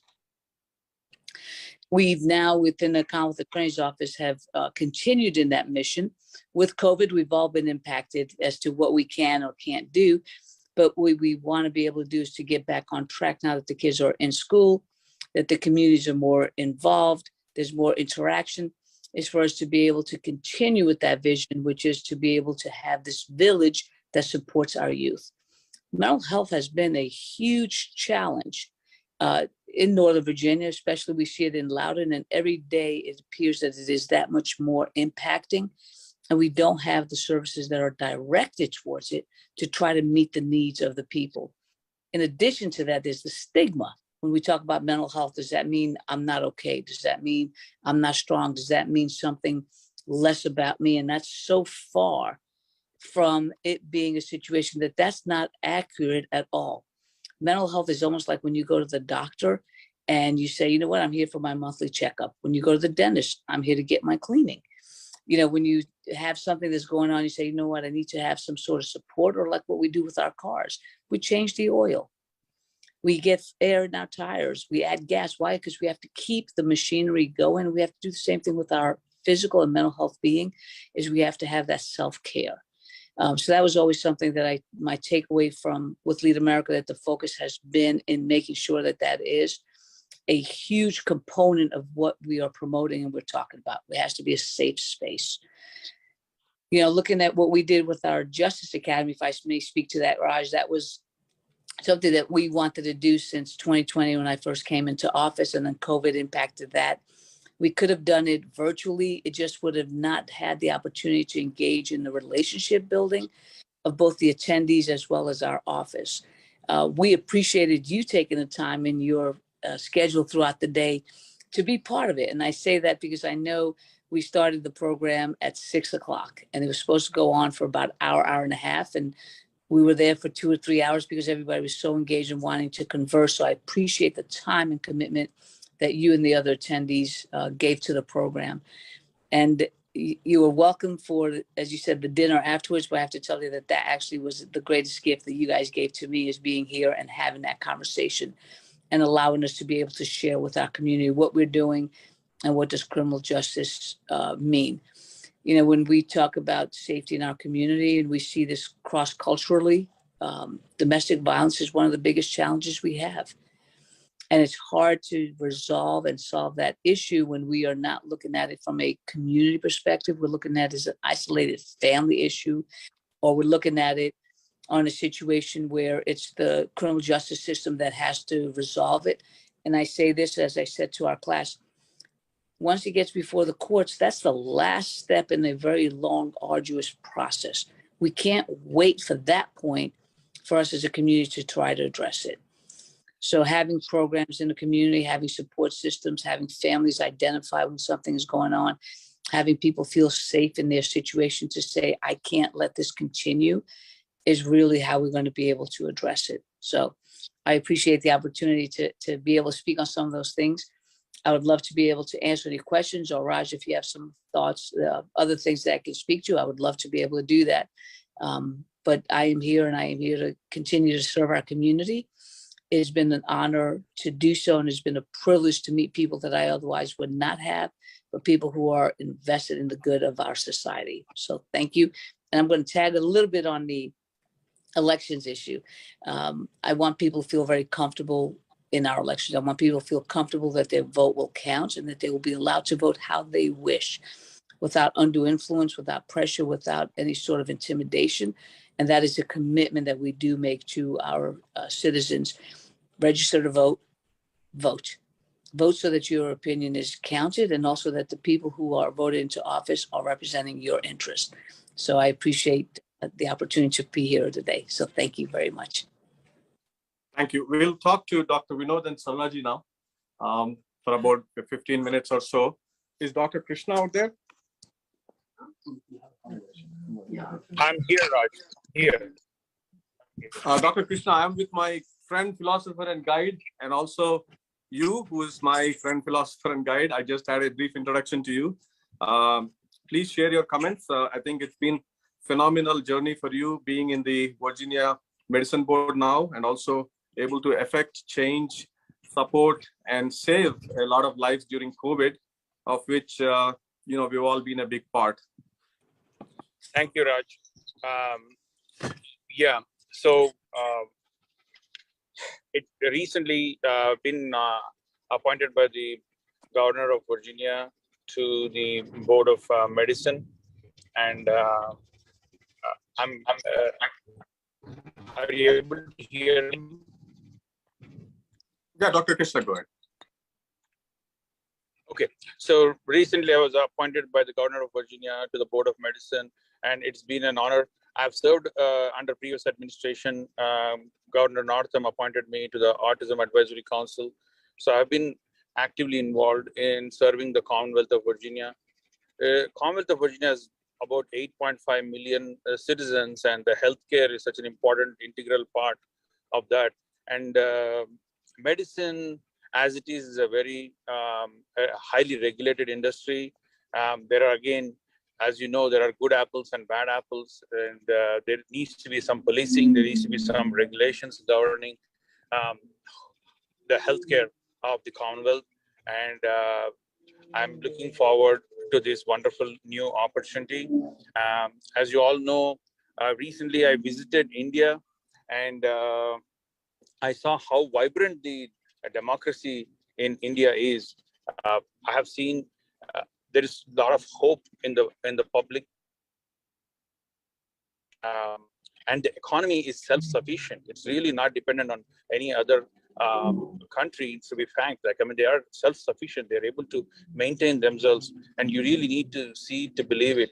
And there is a peaceful coexistence among different religions, which is not being represented properly in the media over here.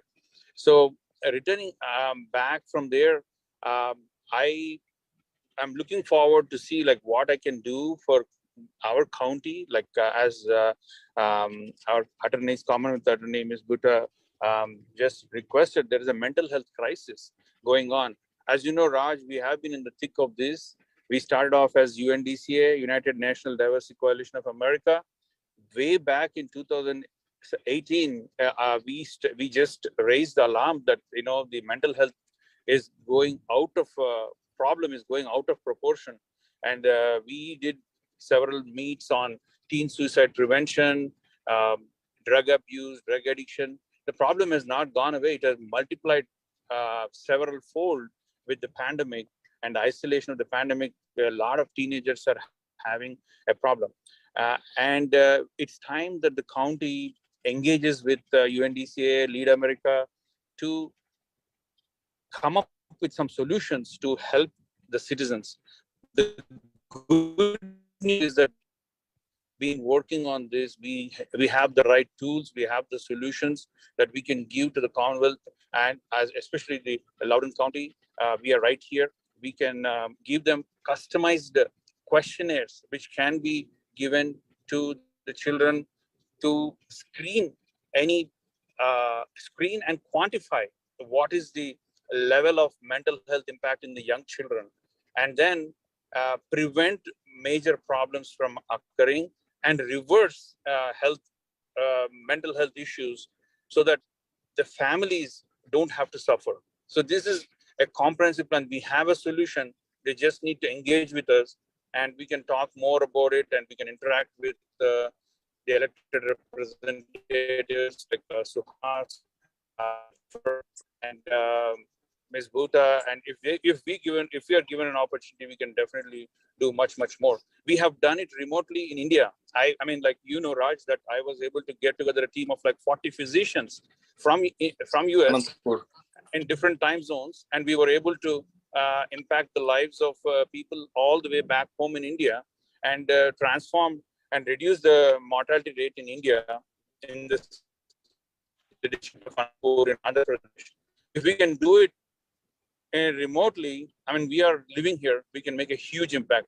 And thank you for giving me this opportunity. And thank you for the honor today. Thanks, Raj. Thank you, Dr. Krishna. So, how many more speakers? just you. Now it's our turn. Nobody else. He will speak. I Okay. will not speak. I'm going to introduce Dr. Vinod Prakash and Dr. Sarlaji formally. We were supposed to have this conversation about half hour before, but I took a little leeway being in their home that we could manage. But at their age, I think we need to respect their time, and I apologize, but we're going to cut to the chase. Dr. Vinod Prakash is actually somebody who has seen the pre-India. The India we know is the one that was formed in 1947, but he has shared and he has talked very minutely about his distinct memories of his participation in the freedom struggle.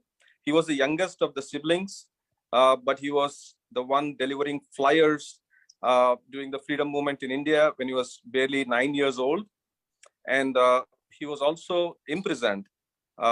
His sister-in-law and his mother, his brothers, 3 unmarried sisters, all offered satyagraha. He comes from an incredible family of patriots, nationalists that we read in the books. And he fought against the British government and was part of the freedom struggle to get us the freedom. But his story did not start there or did not end there. From being so young and such an impressionable mind, he almost lost an opportunity to finish his schooling because of his time away at the freedom struggle. But fortunately, those test papers were leaked or something of that nature happened, and they could have him participate in that. And from there, a really amazing career academically and professionally, heading a job. He actually joined MIT, and later he was at the World Bank, and majority of the donors also now are also from the World Bank, his colleagues and others. But he had a special interest in relief, rehabilitation, and rescue. So the disaster management in India, or just modern India, wasn't right where it has to be. So he took it on himself with his exposure in his world travel about areas he could help. And some of the significant milestones in India, when we had the earthquake in Maharashtra, we had the earthquake in Gujarat, we had it in Nepal, and not just earthquakes, but when we had almost every year, and then we had the floods in Kerala. So from modern times to when it actually started, there is a lot of history that one needs to know from an institution. He's not just a man, he's an institution. But no less taking away Vinodji's spouse, my great friend, my good friend. I come here, she asked me, the first thing she asked me when I came home was, did you have breakfast? I said, why would I have breakfast when I'm coming to your home? And immediately comes out fruits and everything else. But she has a very strong commitment, a very strong mind, and she's a leader in her own right. She has done a lot of social. Actually from Bihar origin, 7th among 8 siblings. But she's been a topper right through her schooling and college. I think that's the reason she chose her. But she has a sparkling profession. The subtle leadership she showed, friends and family, especially of other faiths, the Jewish folks and others, host cookery and other parties at home. And that's how this cross culture, when you see Ron talk about India, when you see Ms. Bhuta talk about India, these are when they come home, when they meet us, when they greet us, when they know. And I'm often, responsible to say this, that we as Indians, we show our love through food. We don't hug, we don't kiss, we don't do a lot of physical stuff. But when someone comes home, and then I tell people, if you don't want to eat too much food, don't finish your plate, because if you finish your plate, they're going to refill it. And that's how we show love. So Sarlaji has been phenomenal in, I was here with my daughter about a week or two ago. The first thing she talked about is how much of Hindi you know. And she talked me into it. She gave her a gift, a large book called India. Whenever I come here, my first reaction is to see if Sarlaji has time. She usually does not have time for anybody, but somehow I kind of manage time with her. Their journey before independence from Vinodji, and there are a couple of milestone events. A lot of us have been challenged about coming to India or to Bharat and work when we say we are doing stuff here. And my answer was Mediocre, which is like, if you're in a well, somebody outside the well should take you out. So if you're in Bharat and you are in trouble, then America can be your rescue. And I'm on record saying America is like Lord Krishna and India is like Kuchela. We need to help.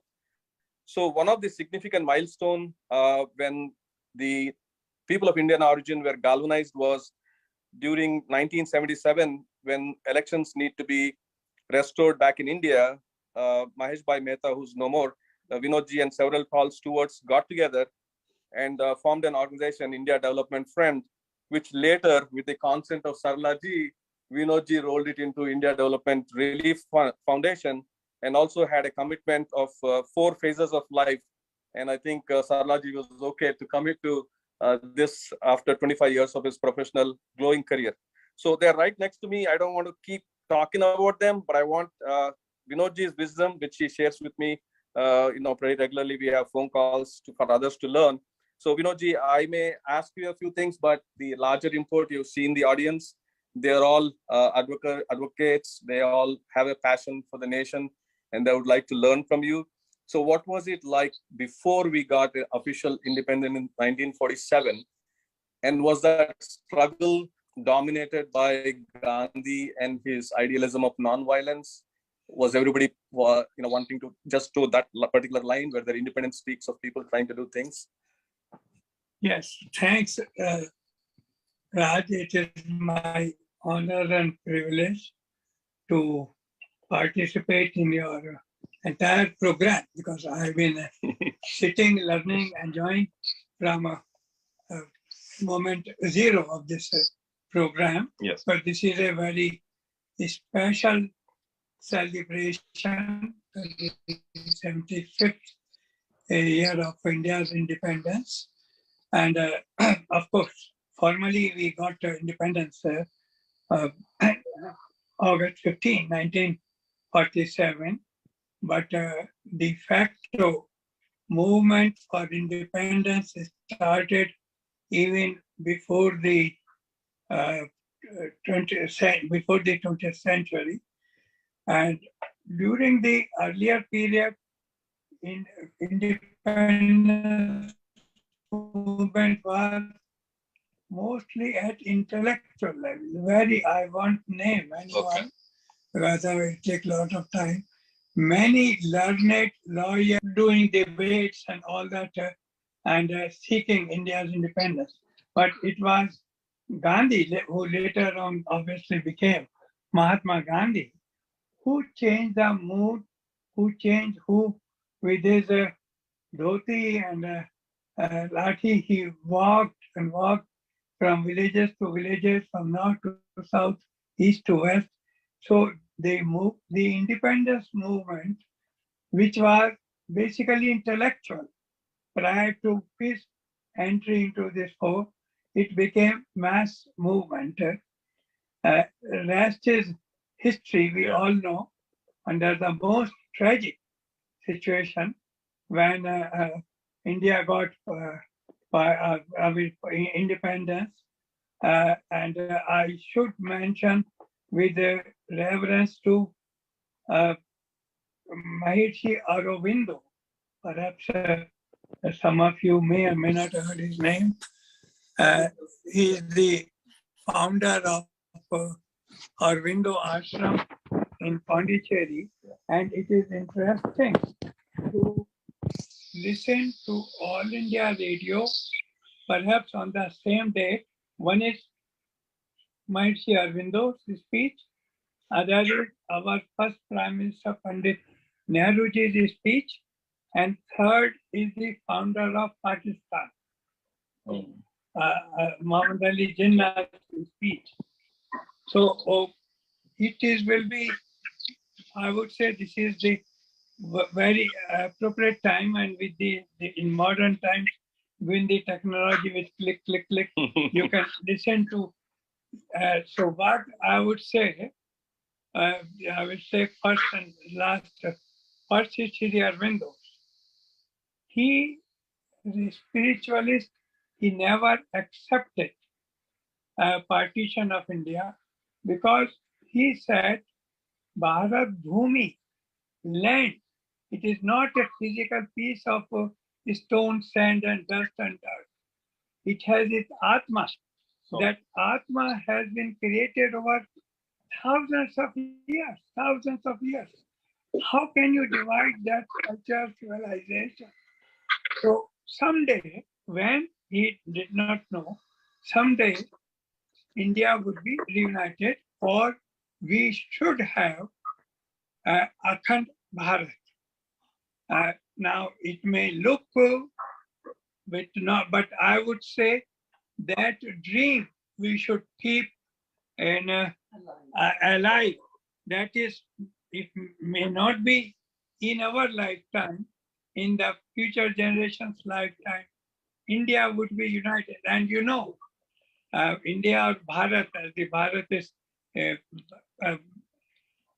the one nation or one culture or one religion, we use the Hindu, Right. which has never invaded any country. Right. We had messengers, whether they are followers of Hinduism, followers of Buddhism, Jainism, Sikhism, and so on and so forth. It was always through spiritual growth, never forced conversion or the risk of sword and all. So this is, in that respect, we should feel very proud and should never forget the unique contribution of our ancestors. That is in the context of Sri Aurobindo. But now let me say in the context of Muhammad Ali Jinnah. Please, I urge you to listen to his speech. Unfortunately, he passed away in 1 year's time because of cancer. But he said on 14th August 75 years ago that he wants only country with majority of Muslims, which he got. But all residents and citizens of Pakistan will have equal rights. He was a secularist. He was not what you have seen going on over the past 75 years. So, which is a great tragedy. And as far as Pandit Nehru is concerned, he was the voice for the whole nation. And when he passed away, there was a lot of concern in the entire Indian population after Nehru coup. But I should mention something which is missing very often in India's post-independence history. It is Sardar Patel, the immense, unique contribution of Sardar Patel. If India is today what it is, even what it is, most important single contribution is to Sardar Patel. The Britishers, what they did? They were very smart. Otherwise, they would not be ruling India for so many years. So, the India which I was born and brought up, and as I said, I have seen that independence, and I urge you to see the map of India. There were two colors in some part of India, pink in some part of political map I'm talking, in some part of India, yellow. So with yellow color, there were more than 500 princely states. More than 500 princely states. And pink was the British. So partition was just a boundary here and boundary east coast, west coast. But there were no such thing as India. There were more than 500 independent political entities. Who put them together? One person, Sardar Patel. So we owe all our gratitude to to Sardar Patel to keep India as we see today. So I think let me stop. Of course, it's political history. One can go on talking. No, Vinodji, that was very appropriate about Aurobindo and especially Sardar Patel unifying the country. Yeah. Most folks are drawn into the Gandhi narrative, which is Yes. fine, but these are the true people who actually got and made us who we are. One incident that most people only can reminiscent or think about is the moment of the independence when a common man who doesn't have as much knowledge as you, but he's on the street and suddenly he says the Britishers are gone, India is yours, you're free. That moment of tumultuous excitement that you feel. Could you share that moment, or was that not a moment for you? Well, it was not a movement because I belong to Meerut, which is part of Western Uttar Pradesh. And I have vivid when I'm talking to you. Oh, it was not a moment for joy. It was a moment for service because our Hindu brothers and sisters, they were massacred and they were forced to leave Pakistan. And so Punjab was divided. And Meerut being the western part of UP, it is between Delhi and Haridwar. If you go, Meerut is in between. So I, as a freedom fighters family, because my brothers, mother, everyone had gone to prison, and I was, of course, very, very young. So, but we were collecting, I was collecting, there was a tokri.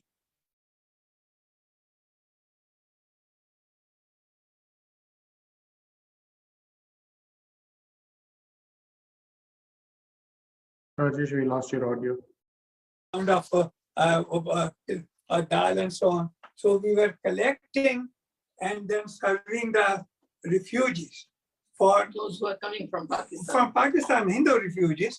But what is important is that official word was Sharanarthi. In English, it's refugee. And I say that it was a very temporary. No one at that time in India has done more for the betterment of India than the so-called refugees. So my term for them is Purusharthi. I remember how our Hindu brothers and sisters, of course, those who are grown up, they will go, get up 4 in the morning, go to the nearby, what you call agriculture, this, somewhere this vegetable, that, no, not market, product. Place, yeah. Farm near. And on their head, they will put those things and sell. So they started with this, and then I'm jumping, of course. They started Solar partnership. Perhaps you may know. Okay, there were in rupee, there were Solar 16 annas. So Solar partnership means that one business may have many partners, as many as 16 partners. They worked so hard, so diligently, and so smartly that eventually in 2 decades after partition, within 2 decades, they took over the entire business of Western UP. I mean, at least because that time witnessed from the local Bania or other communities. And so in that sense, I'm really proud of our brothers and sisters who were forced to migrate from Pakistan to India. So that is a memorable. And then I am jumping, I would say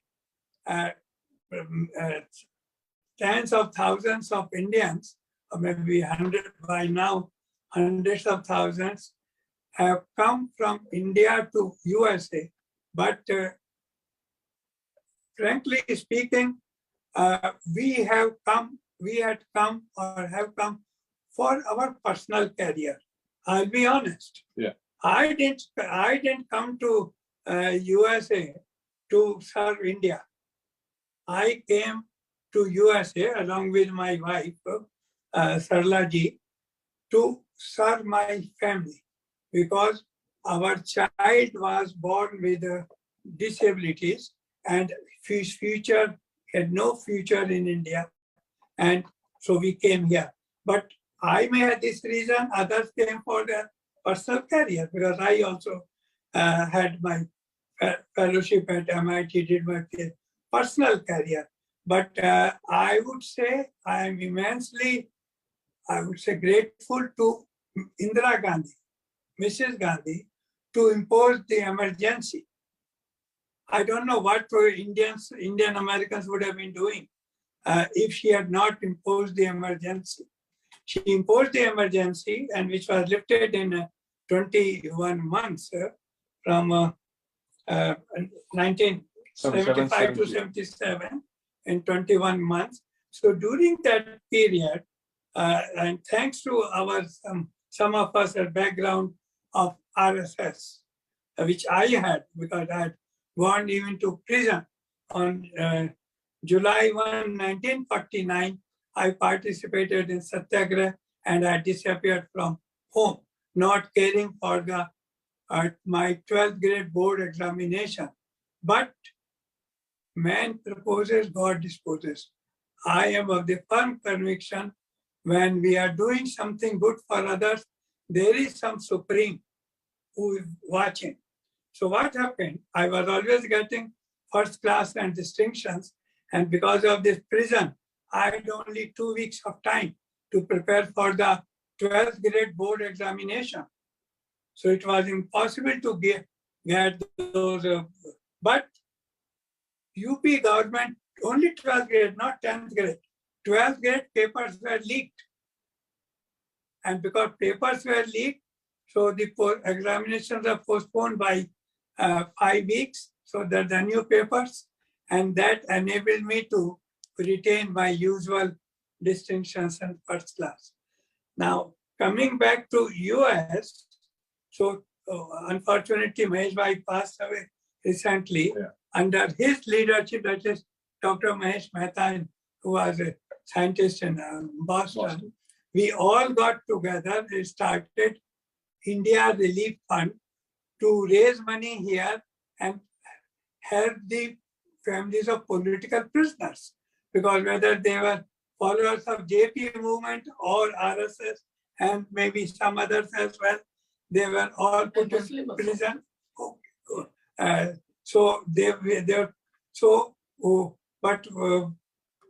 But that lasted only less than 2 months. So the idea was to then dissolve.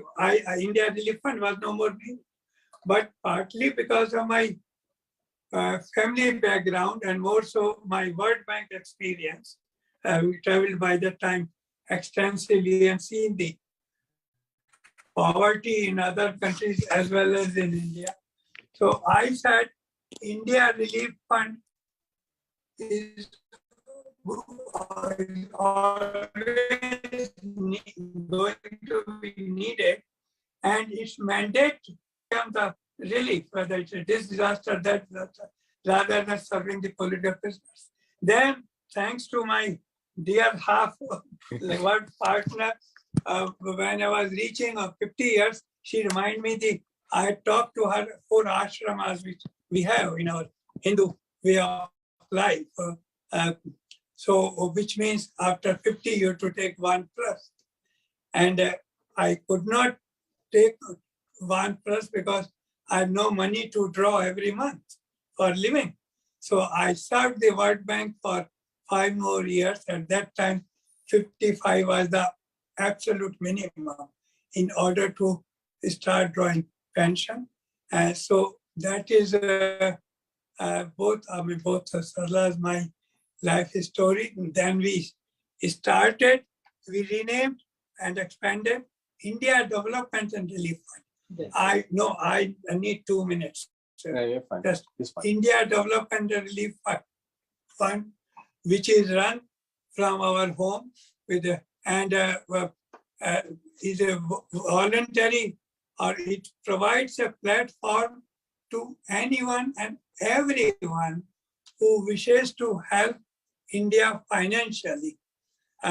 We meet, of course, all the legal compliance standards, but provide all the, you can say, facilities like tax benefit, like corporate matching, like stock transfer, and many more things.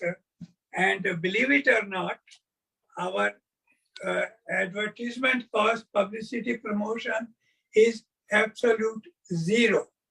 I'm repeating, is zero.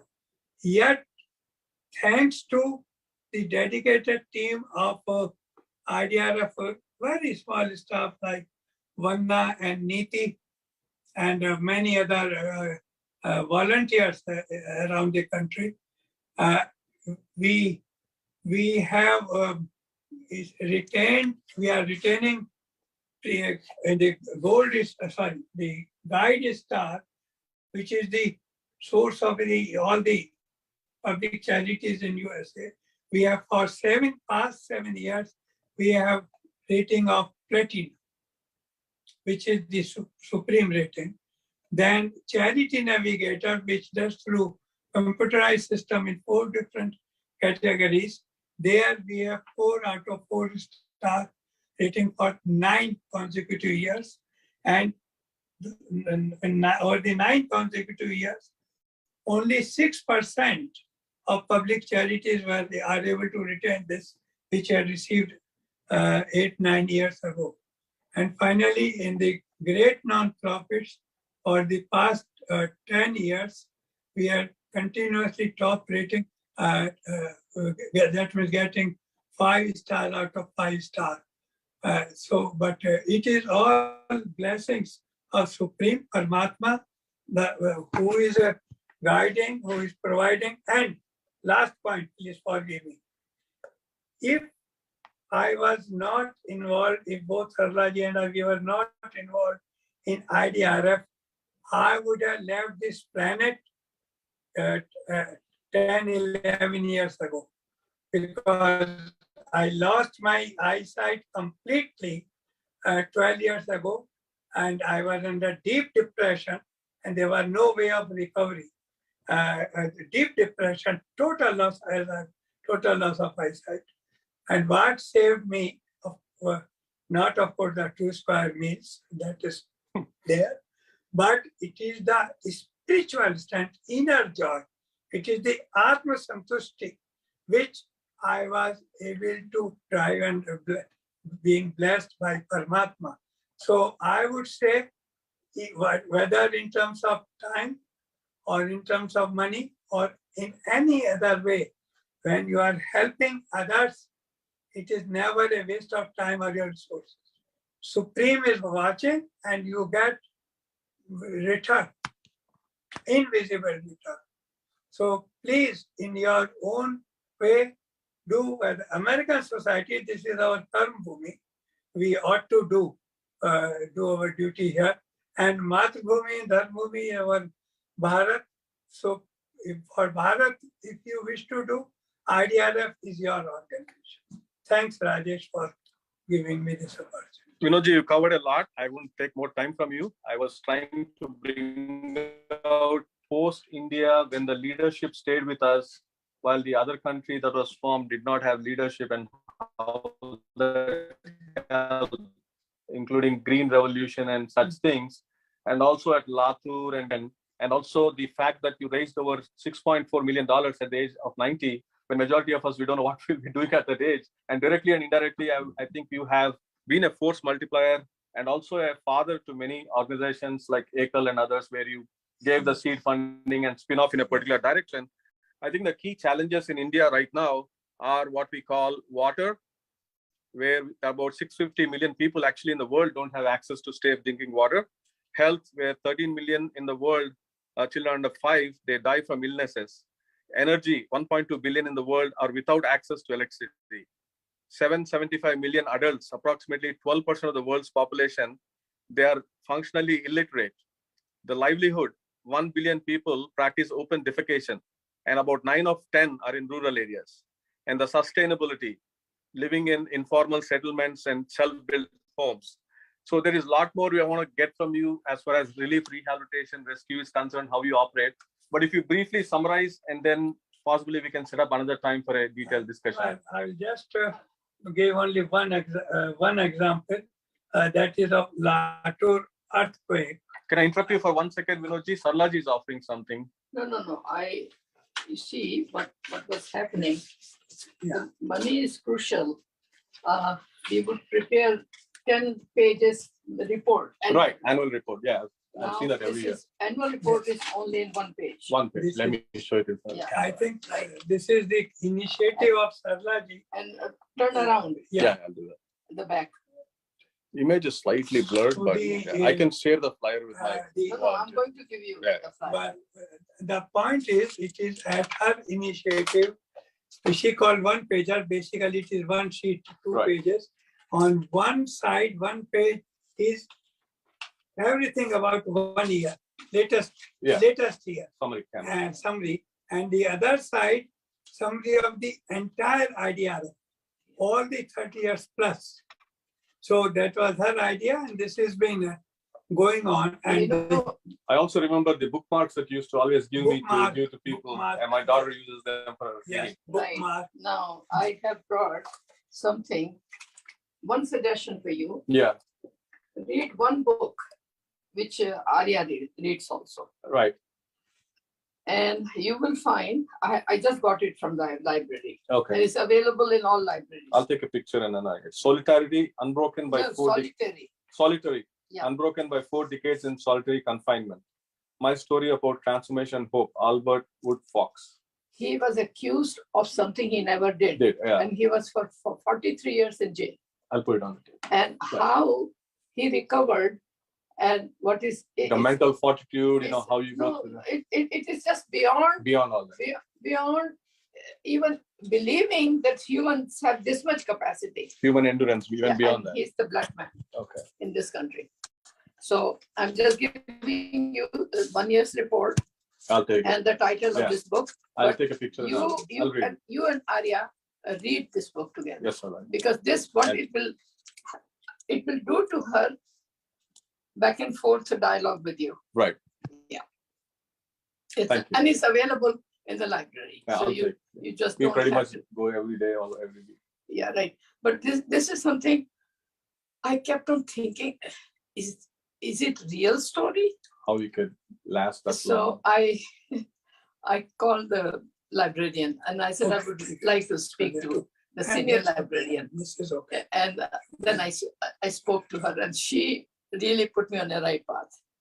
Okay, Sarlaji, I'll read. We'll finish Vinodji's comments. Thank you, man. Okay, so I think you're about to say something though about the relief rehabilitation. Yes, Latur what it is. The catastrophes. How you respond. The reason I wanted to say is it is almost like, believe it or not, when in 1993 Latur earthquake took place. Yeah. None other than U.S. Embassy in Delhi asked the Indian Embassy in USA, Washington, what the Indian community is doing for this earthquake disaster. So I was surprised, and Sarlaji was with me in this very room. our interview took place. Of course, in that was VHS, recording there. And then they telecasted in Asia, whole Asia, the role of IDRF in supporting this earthquake. But interesting thing, at the end of the interview, the interviewer innocently said, "Oh, so you must be belong to Maharashtra." And I spontaneously responded, "It doesn't matter at all which part of corner of India. This is whole India is my motherland." Wow. It's the same pain, same. So that is of But course. you know, devastation. Okay. I Just went after a couple of years. But I could not then believe. later on, believe. In 2.5 years, if this is the situation, what had happened? From the scale of the disaster to actual rebuilding. No, rebuilding took many years. Yes, So I believe when some disaster happens, Uh-huh. we've been participatory with raising funds for Kerala for a few other things. The first reaction is people give old utensils and clothes, which is not needed. Yeah. Because what they need is a kerosene to light up and cook with onions, tomatoes, things that are not perishable right away. And then the second part is that waterborne, airborne diseases follow. So you need something to not affect them. And then you provide temporary shelters where mass can be gathered. Yeah, but what you see, we also have improved in assessing what is needed. Right, I'm talking about not a unique situation, but in general, what is the approach to it? The point is, yes, Vinod. Because of the name, I mean the India Relief Fund, we added on the word development. Yeah. But then relief word implied rehabilitation. Correct. So because given my World Bank background, so we decided only development, and we didn't say India development, rehabilitation, and relief. Right. We just say that's an all-encompassing word. Yes, and yes, last year we raised more than $6 million. But what is important is that out of 6 million, 5 million is donor advised. That means donors decided and the advice told us that they will like their their hard-earned money to be used for this purpose or that purpose, particular or project, the that defined project or that NGO and so on. Right. So that is the unique feature of IDRF. That's why it is a platform for anyone and everyone who wishes to help India. It really reaches to the people. Our administrative cost is much below 5%. So Vinodji, I talked to, I think Vandanaji, she's on vacation now, and Yes. Nidhi. There are a lot of non-profits that have begun in the recent years with people, mostly empty nesters, the kids have gone to universities now, they find their calling. So they might need some kind of guidance and support to make sure the costs are kept low, the reason for the cost to keep it low, how the administration and operations happen, and how these projects oversight happens. So everybody thinks great run, they are promoted. Now my dad and others have been doing orphanage at their expense. We never highlighted his family.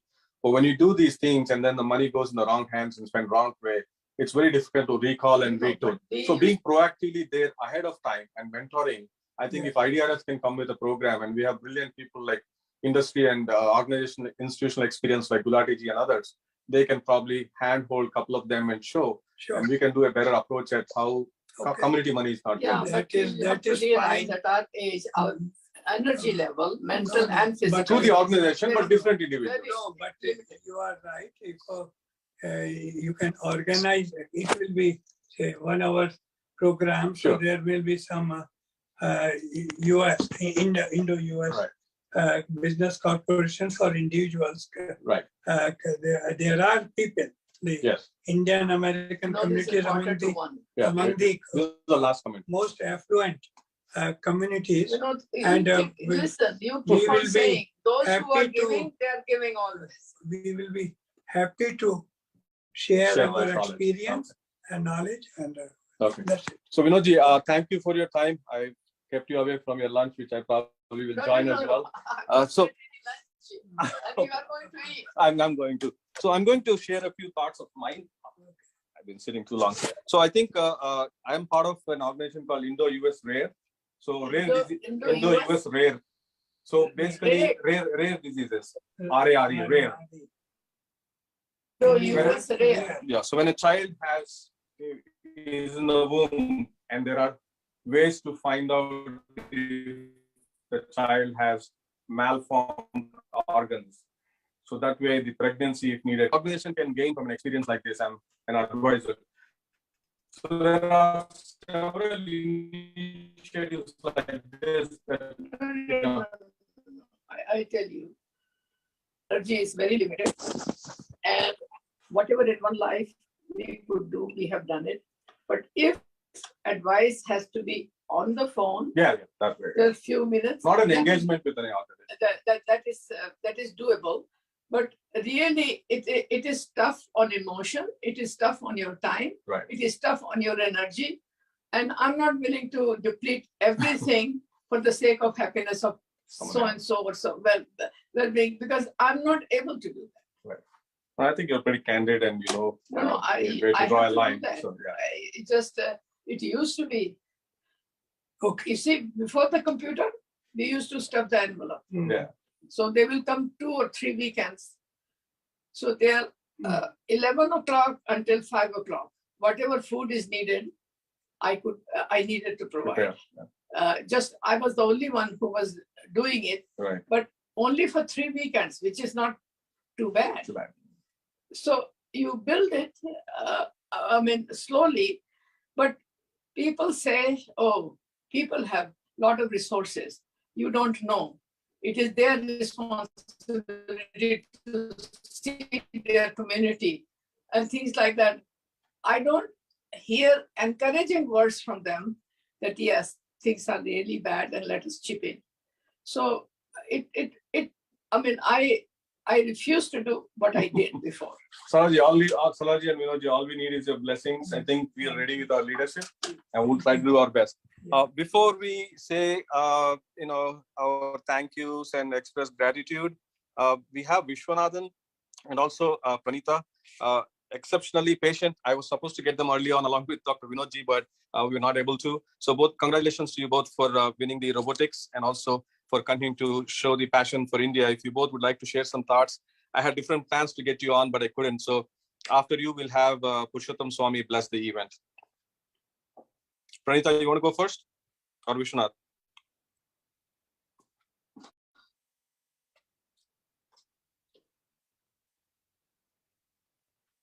You're on mute, Pranita. Oh, hey, hi. I don't know if Vishwanathan is here or not, but I can go first and he can join in. So me and my team, we went to Ramaya Institute of Technology and we were part of this inter-department project team. So then we were participating in this competition out in Maryland. And when we came here, my uncle received me and my friends. And then one of the first things that he did was take us to Rajesh Garu's house. And there we were just these naive kids who just came for obviously self-interest to participate in this competition and win it and representing our university and mostly ourselves. But then Rajesh Garu gave us this Indian flag. And we didn't really understand the load of that flag, but we were carrying this heavy duty almost, but we just didn't realize that we were kids. So we attended this competition and then we did well and we came first. And in that momentous event, we were like, oh my God, this is such a proud moment. And everybody knew that we were Indians and we were the first Indian team to have won that competition. So then we sort of whipped out our flag and we did almost like a victory lap that people do at the Olympics, and it was really it was a proud moment, and we were all extremely excited to be there and represent our country, and also we were also humbled because that nobody really knows of our culture, nobody knows of our of what we do or what we can do, but with little representation out there, we were able to sort of bag the first place, and then everybody knew. And so that was a platform where we could sort of represent ourselves and our country.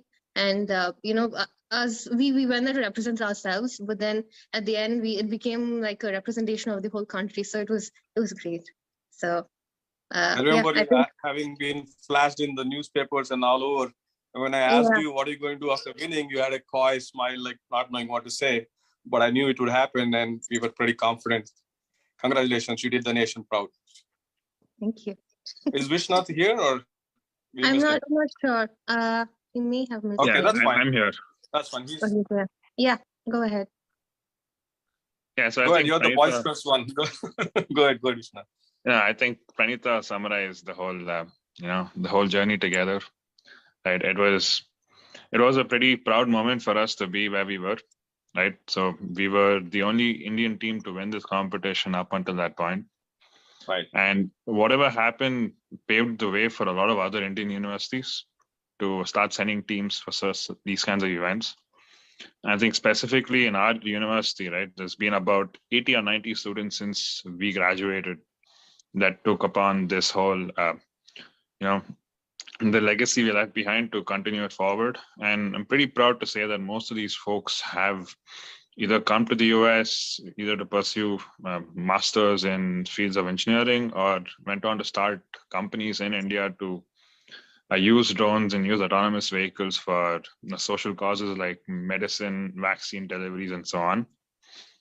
But yeah, I think it was a pretty proud moment for us to have that flag, at the end of it, when Pranita pulled the flag out and she's like, hey, let's use this for all of our our photo shoot and for the award ceremony. So once again, thanks, Rajesh, for having that flag, bringing that all the way from India and the giving us a magic chance to use movement. And what you said was probably what winning can do. The others having that infectious energy to carry on after you.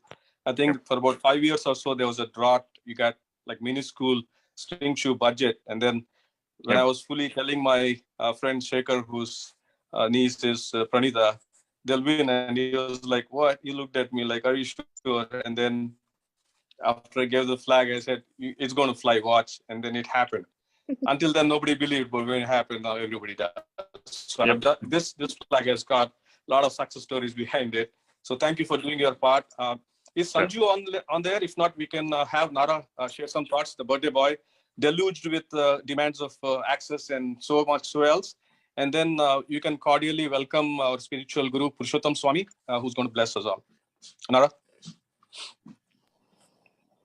Thank you, Harsha. Let me try to be brief about what I'm trying to, what we are doing as part of Indo-US RARE. Thanks for making us a co-host for this event. I'm thoroughly enjoying all of the talks and August audience, August speakers. Your video is off. Nara, your video is off. Let me try to. If it's by choice, you're okay. I'm no pressure. No. I think I need to add spotlight to myself. Now I should be okay. All right. I'm a voluntary board director for an organization called Indo-US Organization for Rare Diseases. If you look around you, you might have children that may have genetic disorders. You might have heard of families struggling with not knowing what their disease is. These are some of the things that you will hear about commonly in the rare disease world. There are about 10,000 diseases that are rare. We are part of an organization called Indo-US Organization for Rare Diseases, which Raj is also an advisor of. Let me quickly have a few slides so that it's easy for us to understand. Indo-US Organization, our vision is to engage these two great nations and collaborate. The largest democracy and the oldest democracy, India and the US, come together for the causes of rare diseases in advancing innovation and therapies for people with rare diseases. Let me tell you what rare diseases are. There are more than 10,000 identified rare diseases that is affecting 350 million worldwide, 30 million in the US, 70 million in India alone. If you take a rare disease, there are ultra rare diseases that are with only 1 or 2 people with that kind of a condition. But when you take the community together, it's about 70 million just in India. But the patient typically has years of struggle identifying what the disease is. There is only less than 5% of them have any kind of treatment, and 85% of these diseases are genetic. There is a genetic mutation or something which causes this, and there is a lack of at the global level. All the researches are happening in countries like the US and the Europe, and there is a large patient community in India, a lot of researchers in India also. We are trying to use that as a strength in kind of collaborating between these two great nations in bringing together therapies and diagnostics for rare diseases. It is a global health crisis. It needs cross-border collaboration. It needs global approach to solving this crisis. Basically, our mission is to connect rare disease stakeholders across India and the US. We have 35 member organizations that span across both of these countries, and we have some of them from Europe as well as part of our members. We collaborate with researchers, we collaborate with clinicians, physicians across the borders to get advices on how to diagnose or how to what are existing treatments, things like that. We educate the general public, we educate rare disease patients also how to go about approaching for their solution. So cross-border research is important. Advocacy, we advocate the great nations to come together on the causes for rare diseases. Cell therapy, gene therapy, remote clinical trials. These are all advancement in the technology, and it is a great time for both the countries to collaborate on this aspect. They've done Indo-US civil nuclear deals, and there are so many amazing collaborations that's going on in science and technology and other sectors. We want this to be the next path for India and US to come together. We have various programs, Patient Alliance membership. We have Corporate Alliance membership. There are about 5 Corporate Alliance members now who are joining hands with us in our journey. And we have awareness and education programs that we regularly conduct, and obviously policy advocacy between India and the US. This has been our impact. We are very humble to hear something like IDRF from Dr. Vinod Prakash ji, and we are very inspired to follow along those path and journey. This has been our impact so far. We've connected patients across borders. We've connected patient alliance members who are the nonprofits that are founded by patients to find a cure for their own diseases. So we have kind of helped them connect with other patient networks in India, other physicians in India, and we do conduct various awareness sessions and webinars for the patients. How can anyone help? You can definitely partner, work with us. Send us volunteers if you have anybody that's interested in working with us. Send us. We are looking for staff, project associates. We are looking for scientists who are in the space of rare diseases that can work with us. Please do send us send them our way. Connect with us. If we hear of any patients that are suffering, Dr. Prakash, Dr. Vinod Prakash, and Dr. Sarla also mentioned about their child, and you also showed the wall where people are suffering. Even if we can help one patient, it will be great for us to do that as a service. So we are there, and we can definitely help patients find help find a solution for what they are suffering. So please reach out to us. And with that, thanks, Raj. Thanks for this wonderful opportunity. It was a excellent birthday for me, memorable. I really enjoyed today. Thank you. Raj, you're on mute. Yesterday also you had a terrific birthday with your chanting of the Bhagavad Gita, which is a Guinness Book of World Record, also hosted by the Global Hindu Heritage Foundation. So with this, we'll conclude with blessings from Swamiji, Purushottam Swami. And Buchana is Hanish there. Hanish is going to be representing a nation of 1 billion of origin and the US in NBA. The guy has phenomenal basketball skills. If we can get Buchana on, and then we can have Purushottam Swami bless the event. Give me 1 minute. Swamiji, you can Yeah. unmute. Can you put Swamiji on center stage, and then we can move to Buchanna once he's ready? Sure, Raj. Once Swamiji can turn on his video. Purushottam Swami, Yes. you can put him on the spotlight. Yes. Yeah. Swamiji, Jai Swaminarayan. Jai Swaminarayan. Swamiji, usually we take the blessings before we begin the program, but we had young people do dive in. Your guidance and vision helped us to get the Hindu Heritage Month for perpetuity and so much else. We would love for you to bless Anish. He's going to be playing in NBA. We don't have a single Indian American work there, in NBA sport.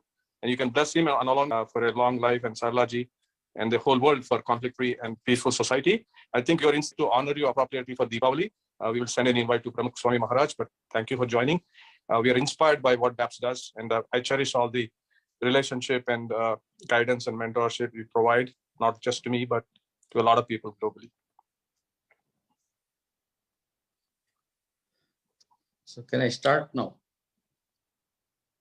Hanish, you're there? We just have a word with Hanish and Buchanna, and then Swamiji will bless you. Can we see Hanish? Yeah, my name is Hanish Gajula. I'm 17 years old. I'm a rising senior at Oakton High School in Virginia. And my dream is to play professional basketball player as like the first Indian American. Okay, keep going.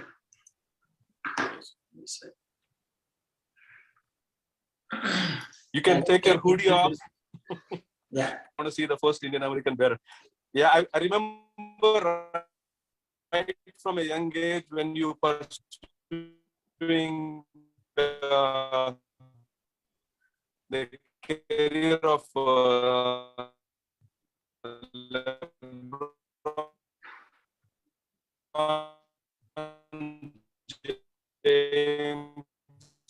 Rajesh, your audio is breaking up. Then later on, so much else. As a kid, you were fascinated to meet him, and all the trials and tribulations that your mom, Swapna, and when playing at the gym, and he's like, Guru, where are you? Why don't you join us at NBA? And then after you, I think the Swamiji can bless us. Yeah. Buchanna, you want to say anything, and you can give it to the Swamiji. Yeah. No, thanks for having Anish and us, our family, and thanks a lot, Rajesh and entire team. So appreciate your remarks, as well as honor to receive the award for Anish Gajula. Thank you. Swamiji, thank you. Nara, you could move Swamiji to the spotlight. That'd be great.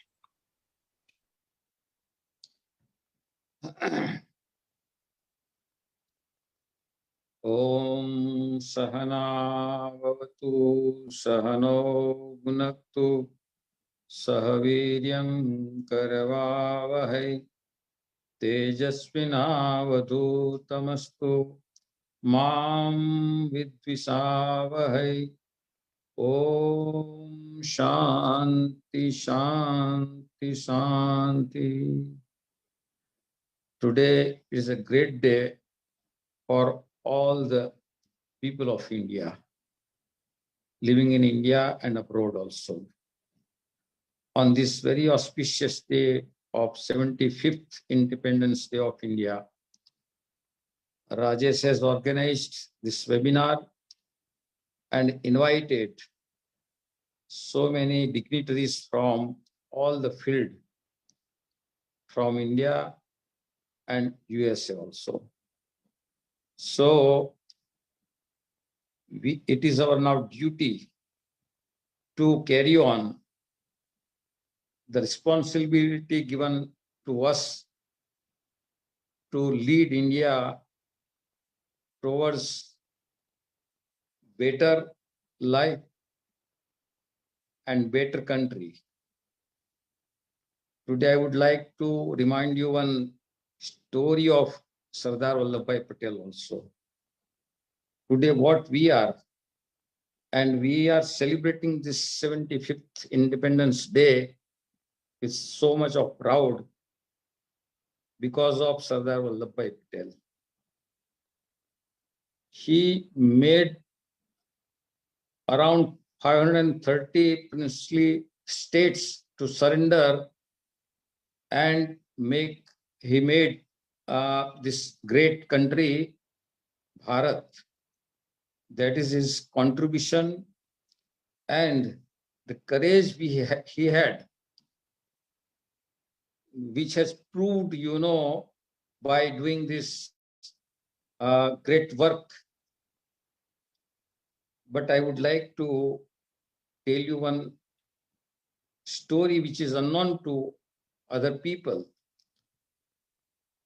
At present, we are celebrating 100 years of Pramukh Sai Maharaj, centenary celebration of Pramukh Sai Maharaj.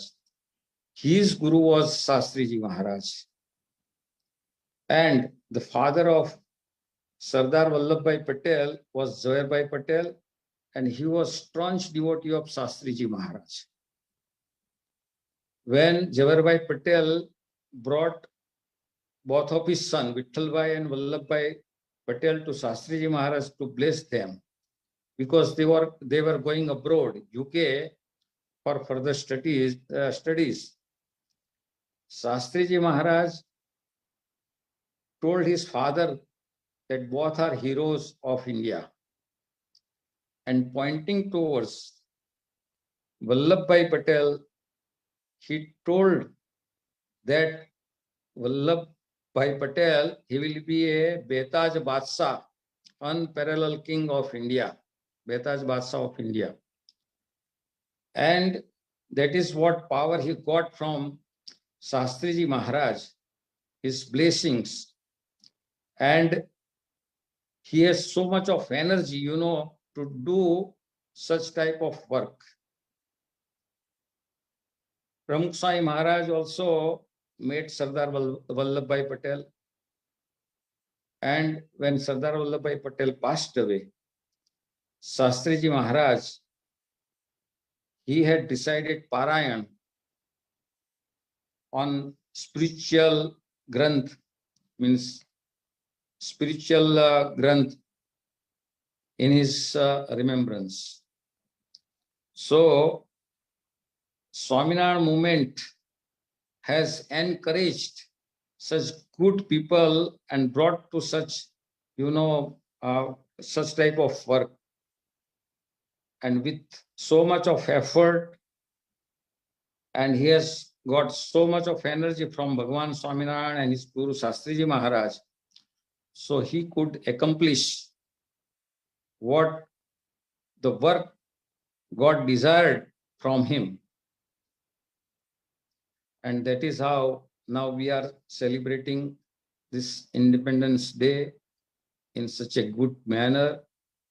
And it is now our duty to carry on this thing further, because nationalism is important thing. But real nationalism is what? To protect the border of our country. That is one of the things. But any country which has its own culture, and our culture is 10,000 years old, on the base of that culture, India stood up and has earned name in the world. Now we have to retain that culture. We have to propagate that culture in the world, and that is our duty. And all of you are doing this thing wonderfully with the gesture of God only, because God now wishes that India should be a powerful country. We know that our rishis has given sutra that Vasudhaiva Kutumbakam. But how we can prove it. Suppose a beggar is there, and if he wants to give food to other, how he can? But one who is rich person, one who is ethically good person, he has got, the strength to feed other people. Beggar cannot. In the same way, if India becomes powerful in all the aspects, then India can give shelter to other countries also, by helping them. So the modern India, we want very powerful India, culturally, economically, and in all aspects. And the diaspora of America, Indian diaspora of America, they are doing on this path. You are trying to help out India, because just I heard so many people that they are doing good work to help out India also. So lastly, we pray to the Almighty God, Bhagwan Swaminarayan, Sri Krishna Bhagwan, Ramchandra Bhagwan, and saints of India, and my Guru Mahanswami Maharaj, to give, so they give enough strength, all of you, to make India very powerful, and the country again become a golden sparrow, सोने की चिड़िया वो बन सके, ऐसी भगवान से प्रार्थना करते हैं.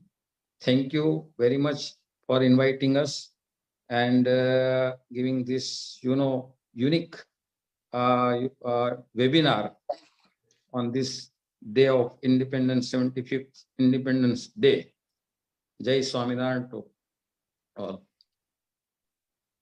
Jai Swaminarayan Swamiji, you said be good, speak good, think good, but also do good, which is the key. And that is what Vinodji and everybody is doing. Yeah. Vinodji would like to share his remarks. Swamiji, it is our great privilege and honor to receive your blessings directly right at our home. Raj and my wife Sarla and myself, today we have been working continuously towards that goal, and starting from 9 a.m. and we will, your blessings will take us. You are doing a very good job. Forward, and so blessings do matter a lot. And once again, I touch your feet, and many thanks, Anek Dhanyavad for your. Yes, I heard you, and you have very much faith in God, and you are doing good, job to help out the people by collecting a donation from people. That's a good thing. May God give you a long life, healthy life, and enough strength to work in this direction more and more with help of Rajesh. Jai Swaminarayan. Jai Swaminarayan. Living God and Goddess, Swamiji. So thank you for your blessings. And he is true Vishwa Maharatna. We are giving all the titles of Seva Ratna, Yuva Ratna, and all that during Deepavali with your blessings. So I will announce that and I will follow up. Thank you, Swamiji. Okay, thank you. Dhanyavad to the rest of you. If I miss anybody, I don't think I have. And I think we went well over time, but I think the goal of the historic 75th Independence Day and also the gratitude to Suhas and Vinodji's human service to humanity, all these have been well captured along with a lot of leaders like yourself who contributed to society. Together we can do more. That's always my theme. And one man can do much. So I would request more volunteers to step up. There are several ideas of fundraising through golf and others. Get your team, get your act going. The Elite America Foundation can support you. With that, Jai Hind, Vande Mataram. Bharat Mata ki. Jai. Mata ki. Jai. Bharat Mata ki. Jai. Let's conclude with one nice music. Nara, let's conclude with nice music or video. Sure. I can play the same video again. Absolutely. Yeah, thank you.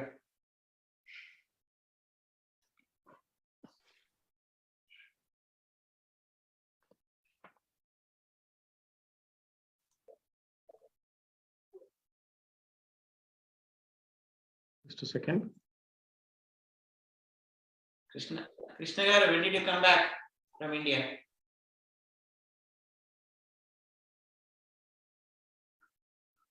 Just back last night. Just came back last night. Okay. Yeah, just catching up on all the action in America. Yeah.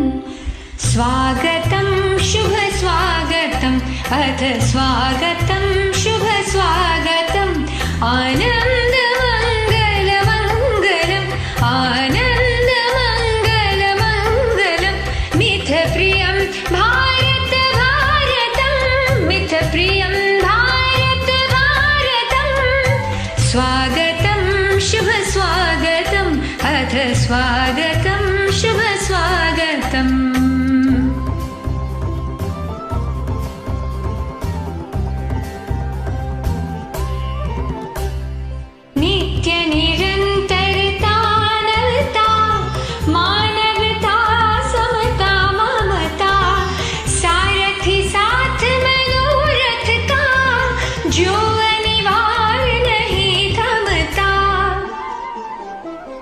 संकल्प अविजित अभिमतं संकल्प अविजित अभिमतं आनंद मंगल मंगलम् आनंद मंगल मंगलम् myth प्रियं भारत भारतं प्रियं भारत भारतं स्वागतं शुभ स्वागतम् अथ स्वागतं शुभ स्वागतम्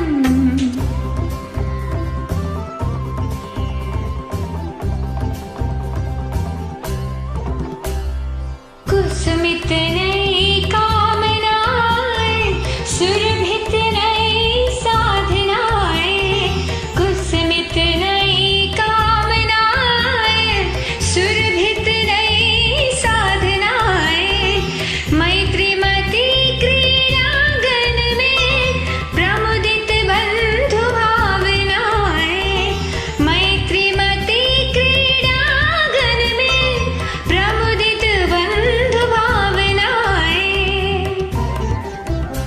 शाश्वत सुविकसित इति शुभम् शाश्वत सुविकसित इति शुभम् आनंद मंगल मंगलम् आनंद मंगल मंगलम् मिथ प्रियं भारत भारतं प्रियं भारत भारतं प्रियं भारत भारतं मिथ प्रियं भारत भारतम्